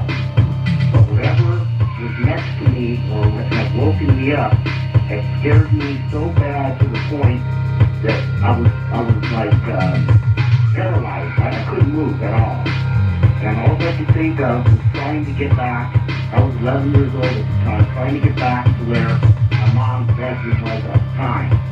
I couldn't move at all. I was just frightened. I felt an eerie presence around me. And within about 5 minutes of me being woken up, the light in my mom's bedroom had went on. And my brother Jerry was sleeping with my mom back in the back bedroom because my dad was at work. Anyway, the light went on. As soon as that light went on, I ran as fast as I could from the living room all the way to the back of the house where my mom was, and something had woke her up as well. And I told her, well, I'm going to let the dog in because there's something in the house. As soon as we opened up that back door and let our German Shepherd come in, the dog just started barking like crazy. It just was going down the hall, whatever was in the house, whatever spirit, or whatever it was, the dog was actually backing the spirit away to keep the spirit away from us. I believe that animal consent. Right. And I'll tell you what, none of us the rest of that night got any sleep whatsoever. And within just the next day or so, I don't remember exactly how many days it was, but I'm pretty sure it was like the next day. When my dad got home, we called the priest and had a priest come over and bless the house and everything. And ever since that time, we've never felt, never had any problems with it at all. It works, and thank you. Things do haunt places, there's no question about it. Personally, I never liked haunts. I still don't. When I was young,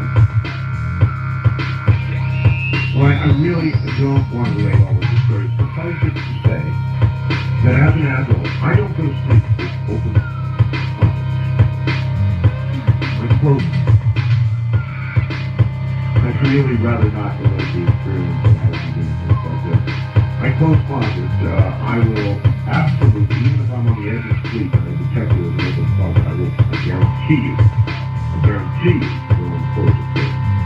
Get up and go for it. First time caller on, you're on the air. Good morning.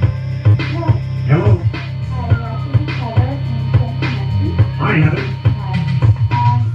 This is a story that happened I was about 14, 15 years old, and I was living in Ohio, in Wallstone.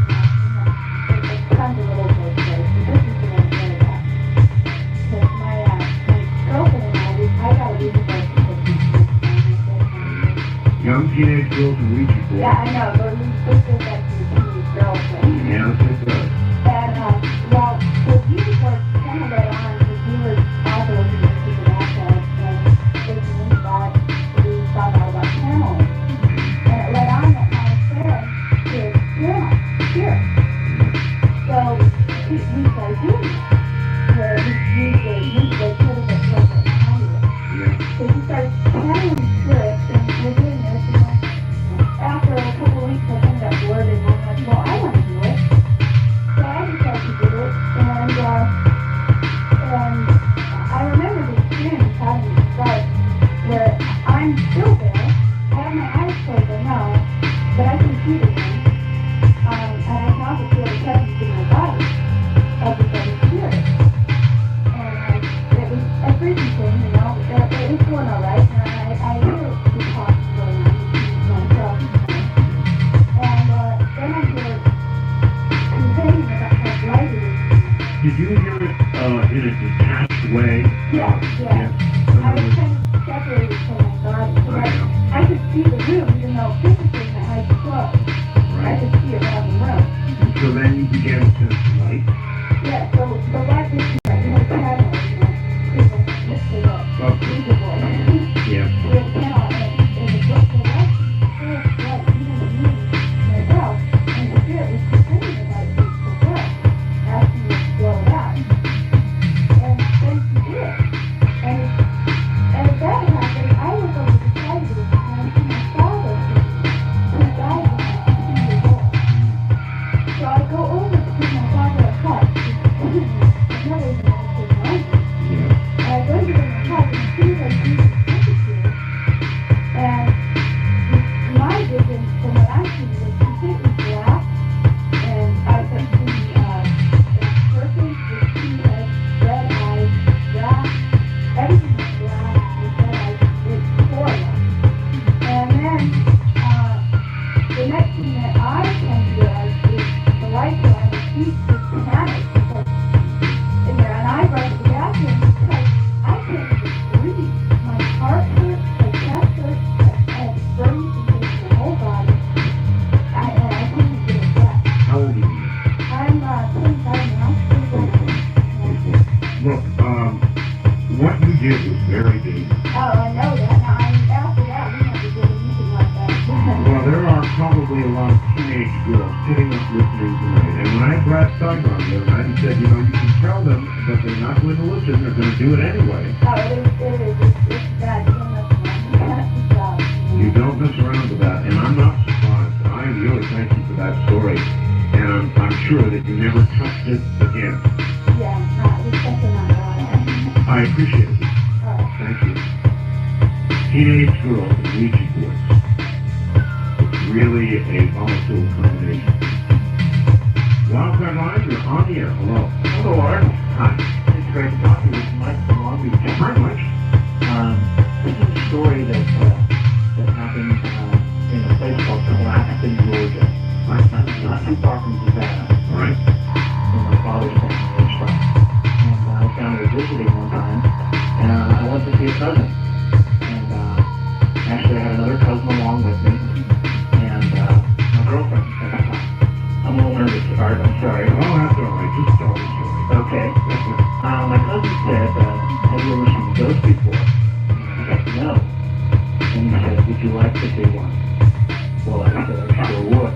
Oh, really? And my girlfriend, oh, really? Yeah, my girlfriend was into the Stephen King novels and writing, and she was ready to go too. So he said, we need to go to this place in the woods. And I said, yeah. So we decided to go. And it was a really great day. You're like the woman who woke up this. It goes right to the basement. I mean, you went out to the woods. We went out to the woods. Right. He said, he assured us that he had been several times, and he had taken plans. He said everyone around Claxton knew about this story of a couple, a black couple, who had been overcome by a white mob. And the husband had been lynched. And he said that if we go to this bridge, so we can see the site of the lynching. Here's the tricky part, Art. We have to walk across the bridge with our heads down, as though we had been lynched. And we walked across the bridge, all the way across, and then we walked back to the center. And we looked up, and across the road, was a hill, a lot of trees. And we just waited. And all at the same time, we said, I see it. We saw her come out of the woods. Her? Her. We saw her. She was looking for the spirit of her husband. And it's, oh man, she's right. I mean, that's, to me, that's going too far to have a truly frightening experience. Well, I wasn't very frightened.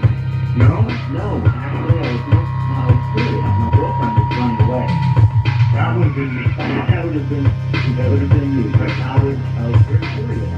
And she seemed to be moving in slow motion, coming down real towards us, starting back into the trees, and then coming down a little bit further and reappearing.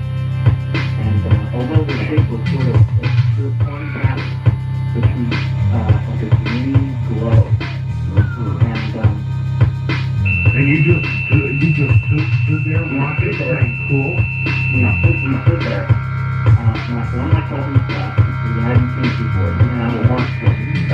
More cousins. My girlfriend was one too. Another cousin and I stayed. Young person.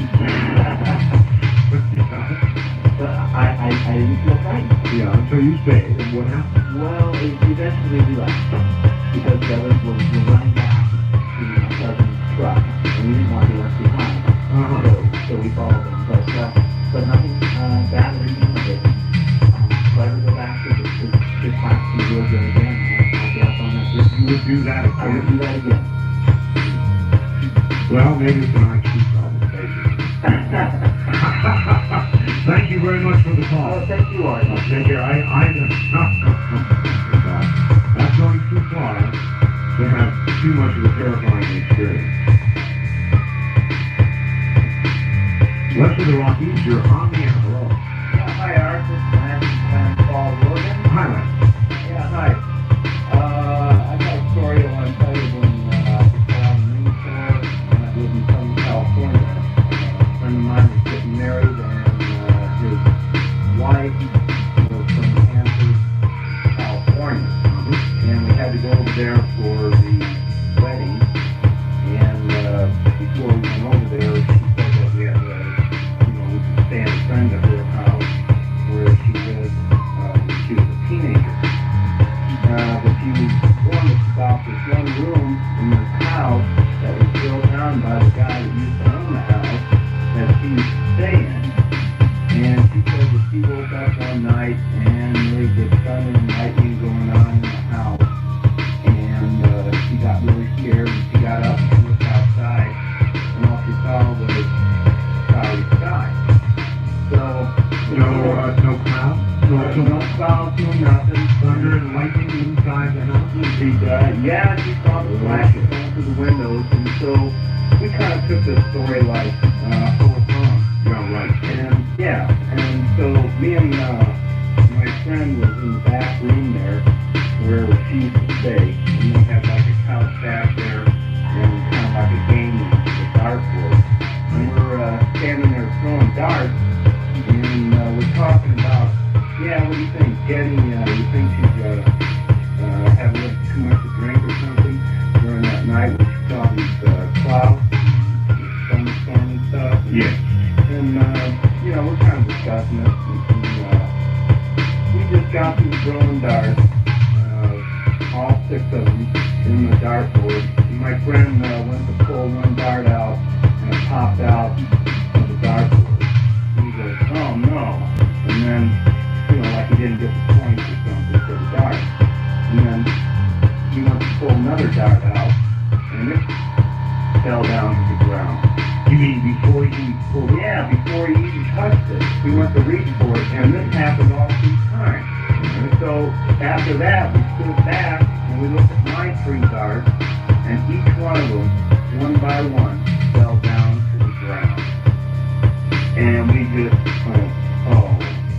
Right. Whoa. Oh, whatever. Yeah, so we went in, we ran, and we told everybody, and they said a weird thing also happened in that house, because they had their speakers set up in this house, and they're sitting there listening to the stereo, and all the speaker wires started flying off the wall and inside the speakers. Oh, that's bad. Yeah. Very bad. That's even worse than the dark. Yeah, well, the wedding ended up pretty good, but the marriage didn't turn out too The good. marriage. But anyway, you know what you got? Oh, I wanted to tell you. You know what you got to do tonight? What's that? Your cat down. No. The cat down. Well, maybe I'll try and fit it in. You gotta. It's Halloween. All right. All right, nice talking to you, Art. And you, sir, have a good one.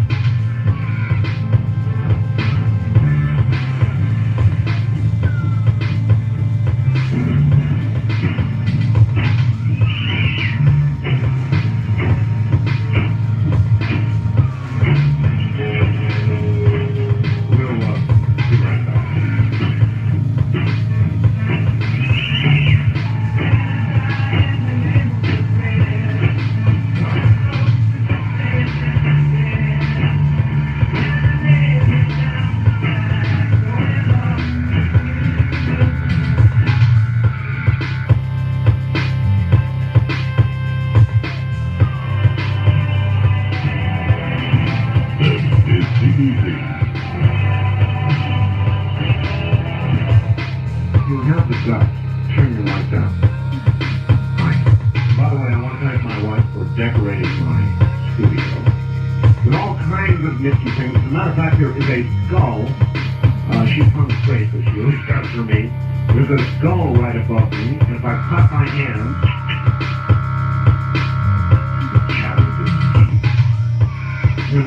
it lights up and it sounds horrible. And then there's a little guy from one of the horrible TV shows that's here. And I've got a little thing, and I push buttons on this little thing, and I get little sounds of all kinds. So, yeah, it's done it up for me. So, you see, I'm in the mood here. And how much you want to get in the mood is dependent on, well, the guts you have, the body parts you have. How far you're willing to turn down the light. The only thing I will do is open the closet. East of the Rockies, you are on the air. Top of the morning to you. When I was 12 years old, Where are you, sir? Pennsylvania. When I was 12 years old, real close friend of the family died. And she came to me and gave me $80 check. And she said that she'd give me on my birthday. So every Halloween, she comes and gives me $100. And it's actually new. You do. Yeah. And since that day that I first saw her, I've been seeing ghosts everywhere. In the streets and houses. And in the house I'm living in now, it's a funeral home. And on January 1st of every year, there's funeral going on. And all the furniture's gone. There's a funeral. Yeah. Doesn't this make you want to move? No, I've gotten used to it. Sure.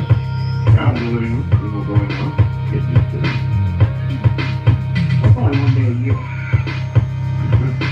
It'd be one day too many for me. And then you're seeing ghosts everywhere anyway. You're beginning to see entities. How do you feel about it? Well, they don't always scare me. They can't harm me.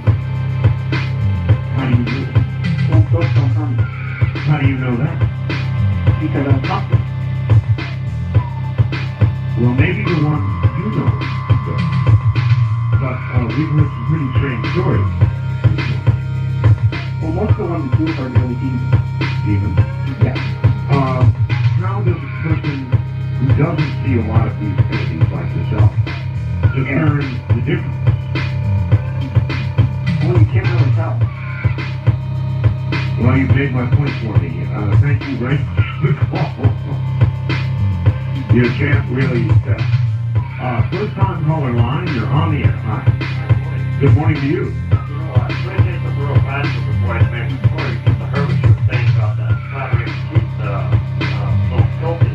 Yeah.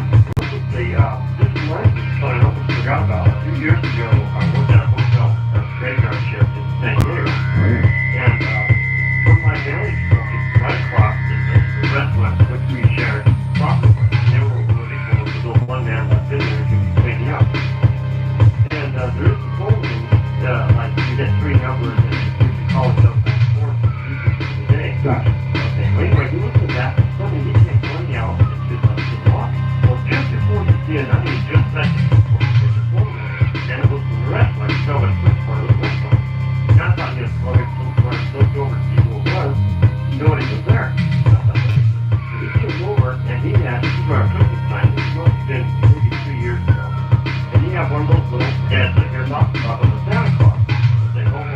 Yeah. And you gotta clap your hands and make some noise for it, isn't it? Yeah. So that thing was doing that. And there was nobody clapping, hands and making these noise. When he came out the door, the slide door was not in my vantage point, from behind. Right.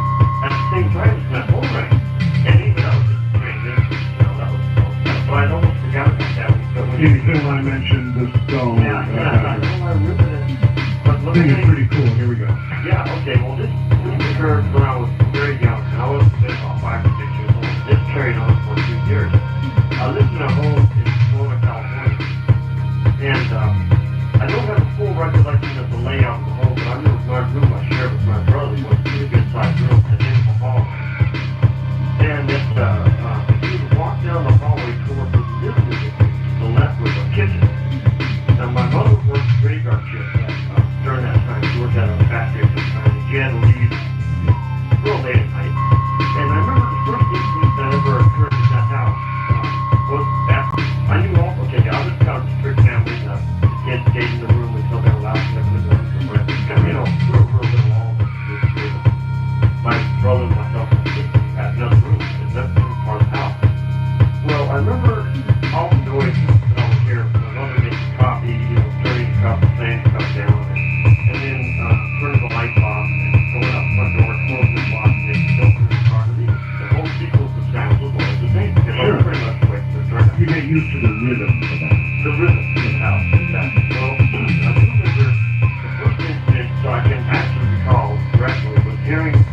house is dark again. I heard it down at the coffee shop, pointing down on the counter. Now this happened, that was pretty much it at first, and I thought, well, I'm not getting curious because I know this doesn't work, Well, one night I heard the coffee cup go down and I saw the light turn on. After my mom had left, so I got up and I went to see if my mom would come back. Well, I will go to the kitchen and nobody is there. Now, incidents started to increase like this, and I was telling Dad, and I was telling Mother, I was telling these girls that were listening to me, including the parents of my friends, and they all thought I was a man, just leave me. They don't listen to kids enough. I know. Well, incidents started to increase,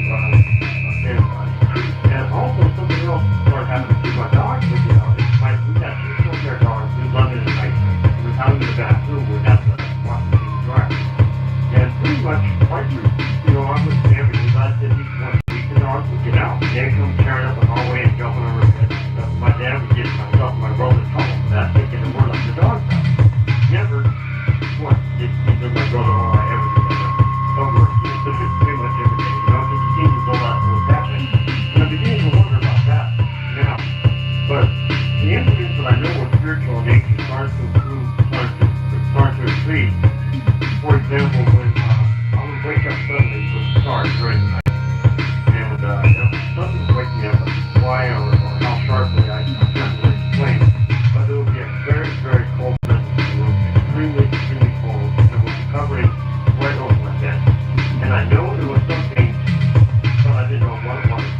But it would come quite frequently, and it seemed as though it was draining energy because it would go from my feet up into my chest area. And then it would go away, and this would happen a lot of times. I would say fairly frequently. Well, at one point, when this would happen, I would first wake up. All right, we don't have much time. Okay, I won't worry. I would get up and I would run into my grandmother, jump in the bed with her. And this continued for a very, very long time. Now, I know I haven't got much time, so I'm just going to get to the good part. There came a time when we were going to move from the house. And I remember telling this whatever, that, never bothered me again. Never ever bothered me again. We moved to a house in Ontario, California. Within about a year or so, I was in about 4th grade at this time. I remember this instance very specifically, looking at the hallway and seeing a very short man, very white, glowing like a calorie white color, walking up the hallway. Hands in his pockets, wearing a Navy t-shirt, and his head was crouched down. He went right into my room. I jumped into the cover spot. I could tell he was right outside. I was kind of freaked out that he was right there. He put his hand on me, and I do not know how to describe it. Maybe some of your guests have experienced it before if you were really listening. But it seemed as though he was reading my mind. Every thought I had, he was telling me what I was thinking. And the only thing I could say, that was the weirdest experience that is absolutely possible to describe.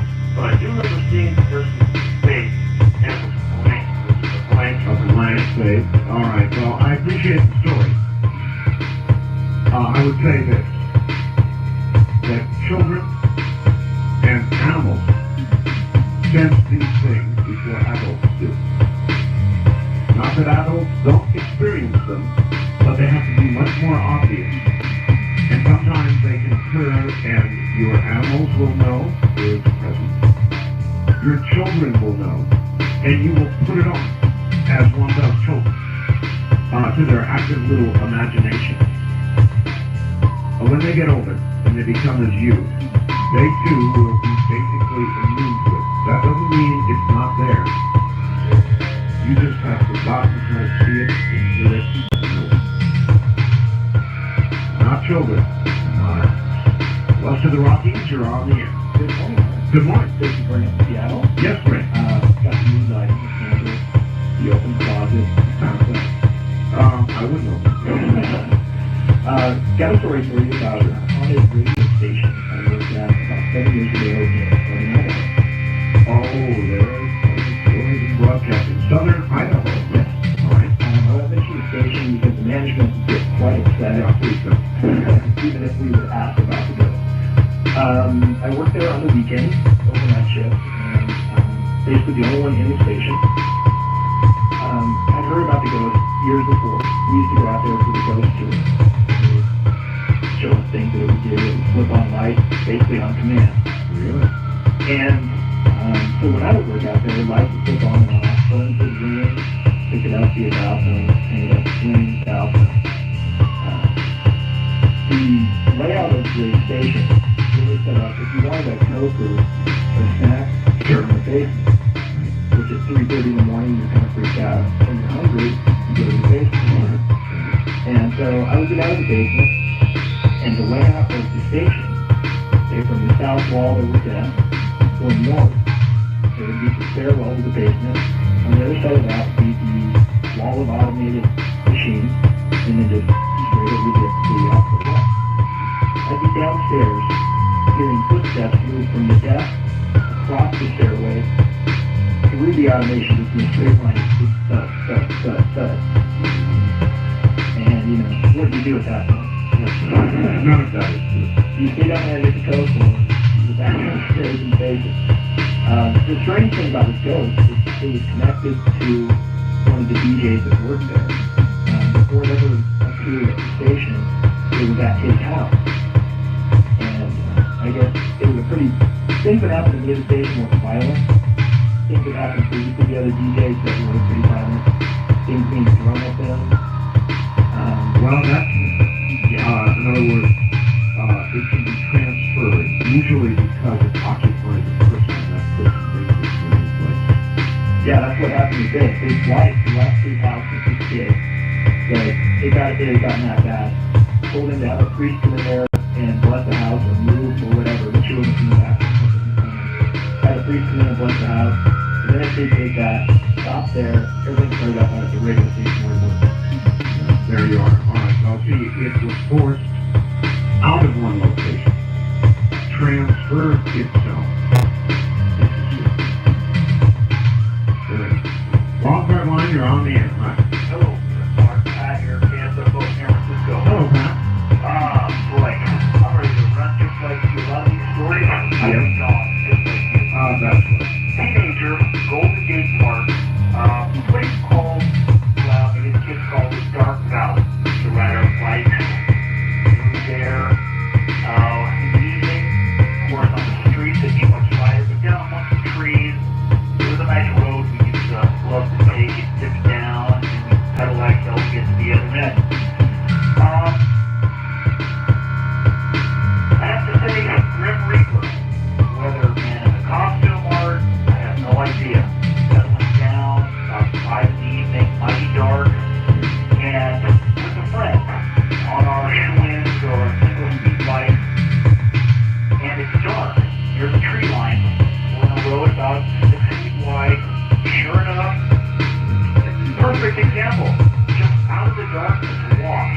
Black cape, hood in front of the face, baggy hood, can't see the face, gleaming, sickle.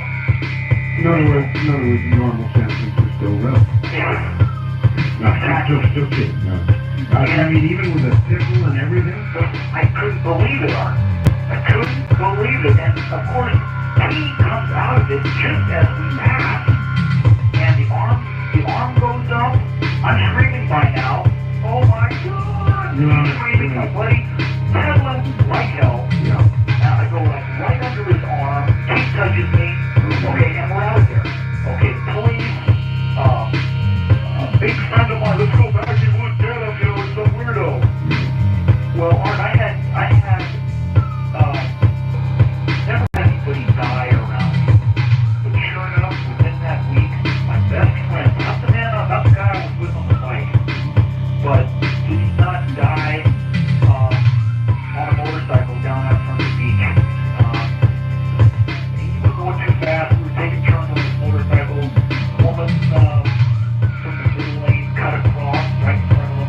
Into the parking lot. Maybe that was the Grim Reaper. I'm telling you. And maybe you will see that again. In other words, there are people who will see that figure before those close to them die. I'll tell you, Art. And if we can work to stay away from him, I'll let you go. Thank you very much for calling us. Take care of the Bay Area. West of the Rockies, you're on the air. Hello. Golden, Golden, Colorado? okay? All right. And, yes, we place today. All right, let her rip. Okay, actually 112 years old. I'm a historic and old. Yes, sir. And, well, I never detected anything really funny about the house for a long time. And I was, actually, I was taking a bath, late at night, and, had a candle burning. And, this wasn't so on, but the candle was too loud. Went out. But, 5 minutes, I just sat there because I was taking a bath. And whatever, no big deal. No. Okay, well, maybe 5 minutes later, it comes back on. Now that's bad. Yeah, and That's really bad. 5 minutes later, it came back on. right. Now, if it had been maybe a second, I could maybe see that, but it wasn't a straight candle, it was just a basic tint. And the flame was dancing up and down really high. And it came back on. So what did you do? I was pretty terrified. I just kind of sat there. Get out. Water got pretty cold. The water got cold? Well, because I was Because pretty you wouldn't get back out again? right, I was pretty scared. Well, a candle that wouldn't, Pretty good one, huh? True? Yes, very true. Absolutely true. Absolutely positive. You swear on your bathwater. It's true. I swear on the whole back. Well, I don't know what I do in a case like that, but I probably do. I don't know if I sit there and ensure the water got cold. But then again, I might. Were you just sort of frozen with fear? That was basically it. Basically the petrified. All right, my friend, I appreciate the call. All right, thanks. Thank you. As we continue to listen to the strange, the unusual, ghost stories. It is Halloween. The thing about these are that they are real, and that's why they scare you. And another good question might be, why do you think you like to be scared? How much do you like to be scared? If you haven't done it yet, why don't you do it? Go turn down the light, turn out the light. You've got the guts. We've got another hour. Stay right there.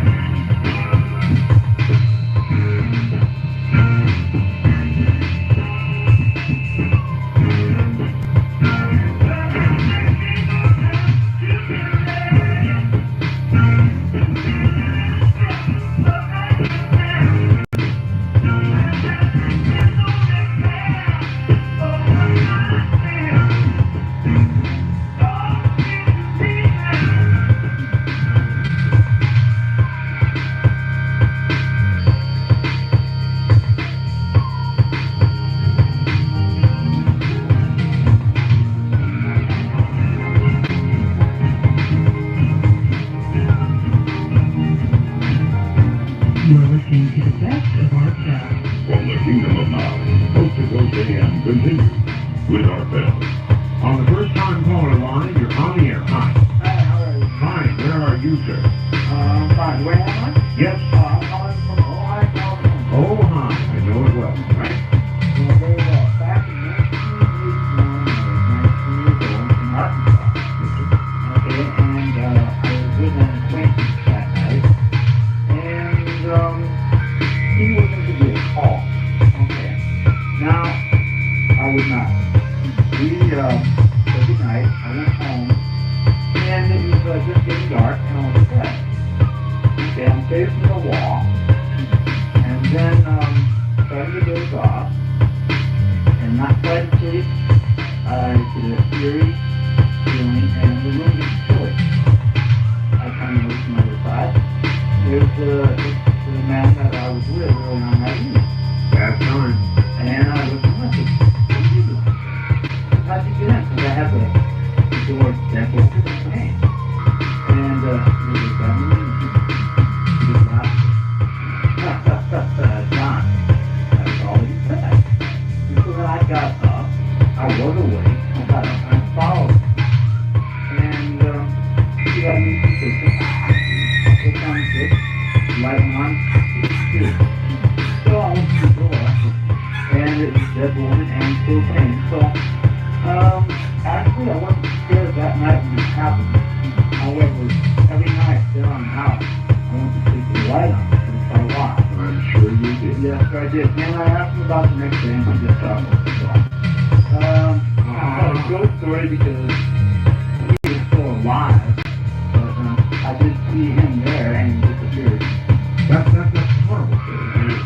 that one bit, whether he was alive or not. That would mean he had projected himself into your fence. Right, but I believe in the spiritual world values, and so I don't believe it was actually his spirit. I believe in believing, and I believe that his body, he did, that caused that to happen for sure. But I don't actually believe that. I'm sure so. I mean, if he laughed, it was obvious he knew, so he had projected himself into that fence. In a physical form, that takes a lot of power. I've done a run. Thanks. Okay, good night. Good night. Listen to this one, folks. Dear Art, in 1975, I was stationed on the old USS Roosevelt aircraft carrier. We were on a med cruise in port in Sicily. While on leave, I went to the USO to call home. And my mother answered the phone and began crying as soon as she realized it was me. She told me, do not go back to the ship when it goes back to sea again. She was almost hysterical about it. She made me promise that I would not go no matter what might be done to me, even if it meant court-martial. I was the supply officer's yeoman. So I made arrangements to fly to Naples, Italy, which was to be our next stop in 7 days. My job would be to set up water and garbage barges for the carrier when it arrived. My berthing area on the ship was all the way forward, just below the cat launchers. While the USS Roosevelt was going through the Messina Straits between Italy and Sicily, she collided with a Liberian wheat trader. We hit it broadside. My berthing area collapsed the sleeping area, which had been pushed into it. The collision occurred about 2 a.m., and I would have been asleep at that time, and I would have very likely been killed. When the ship arrived in Naples, I couldn't believe what had happened. Mothers do know what's best. Signed, complete, Jerry. Wildcard line, you're on the air. This is Forrest calling from Denver. Hello, Forrest. How are you? Fine. This is another Colorado law enforcement show story. Did you heard the one I read? Oh, yeah. Yeah, this one was on the officer will remain anonymous as well as the agency, if that's okay. That's fine. A couple years ago, a veteran officer in Colorado was on a routine night patrol on a kind of a misty night. And he was driving along the road he knew very well, hadn't been in that area for many years. He saw a gentleman walking or standing alongside the road. Now, it was a little bit unusual because it was in a rather desolate area of Colorado. He pulled over, did a routine field interrogation on the fellow. He turned out to have no ID. Gave him a name, whatever the name was, didn't matter. And he had no reason to hold him. I'm not having any weapons on him or anything like that, so we just let him go. Sure. They didn't necessarily search him, but he had no reason to hold him or ask him further. So, about 20 or 30 miles down the road, as he was driving along, he spots another fellow standing alongside the road. This guy knew the area real well. He did not turn back on himself or get lost. He pulls over, here we go again. The guy comes over the car. The officer rolls down the opposite window, and the guy looks inside the patrolman's car, and he realizes it's the same guy. He looks at him, he's kind of taken aback, decides, hey, what's up with this? Gets out of his car, turns the lights on, walks around the car, and proceeds to interrogate this fellow further, and he's just gone. He's just not done. True story? Yes, I have a very good authority. Yes. I appreciate your telling me. Yeah.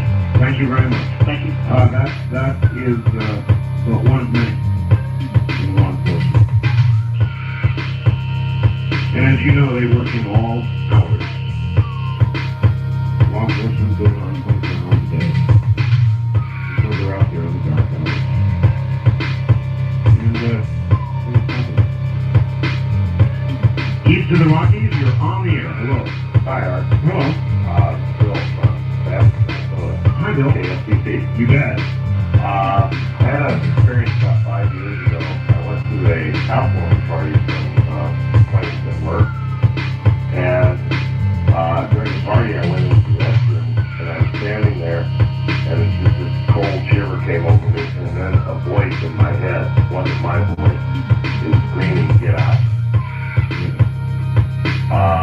would take that at face value. I left. There you go. Okay, and also another friend of mine who grew up in the area and some other kids that I hunt with every year. About 20 years prior to that, one of the guys that I hunted with, his mother committed suicide in that house. So we got to fit that. Yeah, I don't know what it is about that kind of death, but everybody out there who's ever contemplating such a thing should bear in mind these sorts of stories. These spirits seem to be caught or linger or don't know to go on. I don't know what it is. It was the strangest thing because I questioned another friend. I've never told this guy about it, but I questioned another friend who grew up in the area and he told me all about it. And it's just like, you know, I never believed in that kind of stuff either, but I can live believe these days. Sure. I appreciate the comfort. It was a show. Thank you. Art, in 1971, I was working for a company that managed apartment units in San Jose, California. My job was to repair and maintain. There was one apartment building in East San Jose where tenants were constantly complaining about one of the units on the second floor. All the people who lived on that floor said that people were constantly coming and going to the apartment in question at all hours of the night. They also said there were people chanting and screaming came from the unit late at night. The police had responded to the address many times, but no charges were ever proven. At last, my company succeeded in evicting the tenants, and a work order was issued to prepare the apartment for new tenants. So, the next morning, I responded to the unit to inspect, repair, issue cleaning orders, or whatever was needed to rent the unit.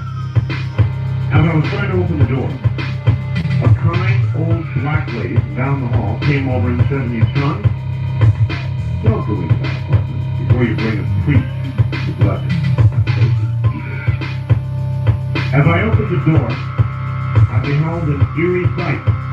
The walls were painted black. The windows covered with thick, dark cloth. All the light bulbs were placed with red chimney bulbs. In the center of the living room, the carpet had been ripped out, and a pentagram painted inside a circle about 8 feet in diameter was in the center of the room. In other rooms, there were altars of some kind, and the remains of small animals that had been tortured and killed recently. After the police had been called, made their reports and left, I rented a dumpster and cleaned the place out. As I was hauling all this carnage out of the building, a man approached me and told me not to defile the sacred place, or I would be in great danger. Not being a believer, I told him, unless he disappeared real quick, he'd be the one. Welcome to the stream. After a long and disgusting day, I went home, not wanting to upset my wife, told her nothing of the events of that day. The evening, a normal one. Later that night, we went to bed.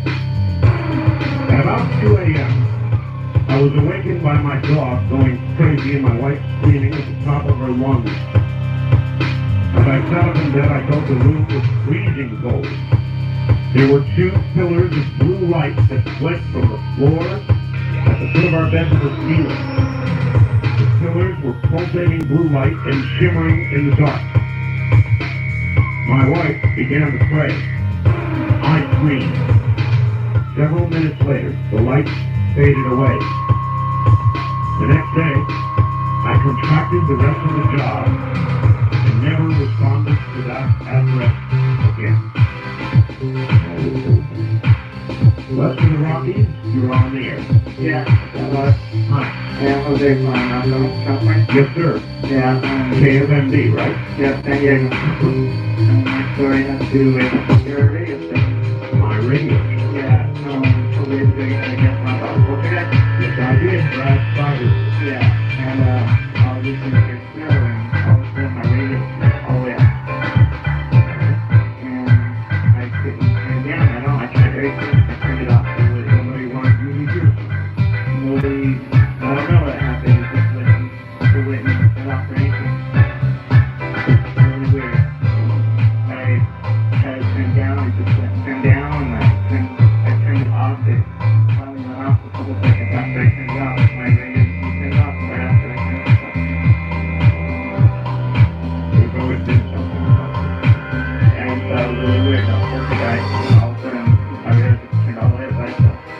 been behaving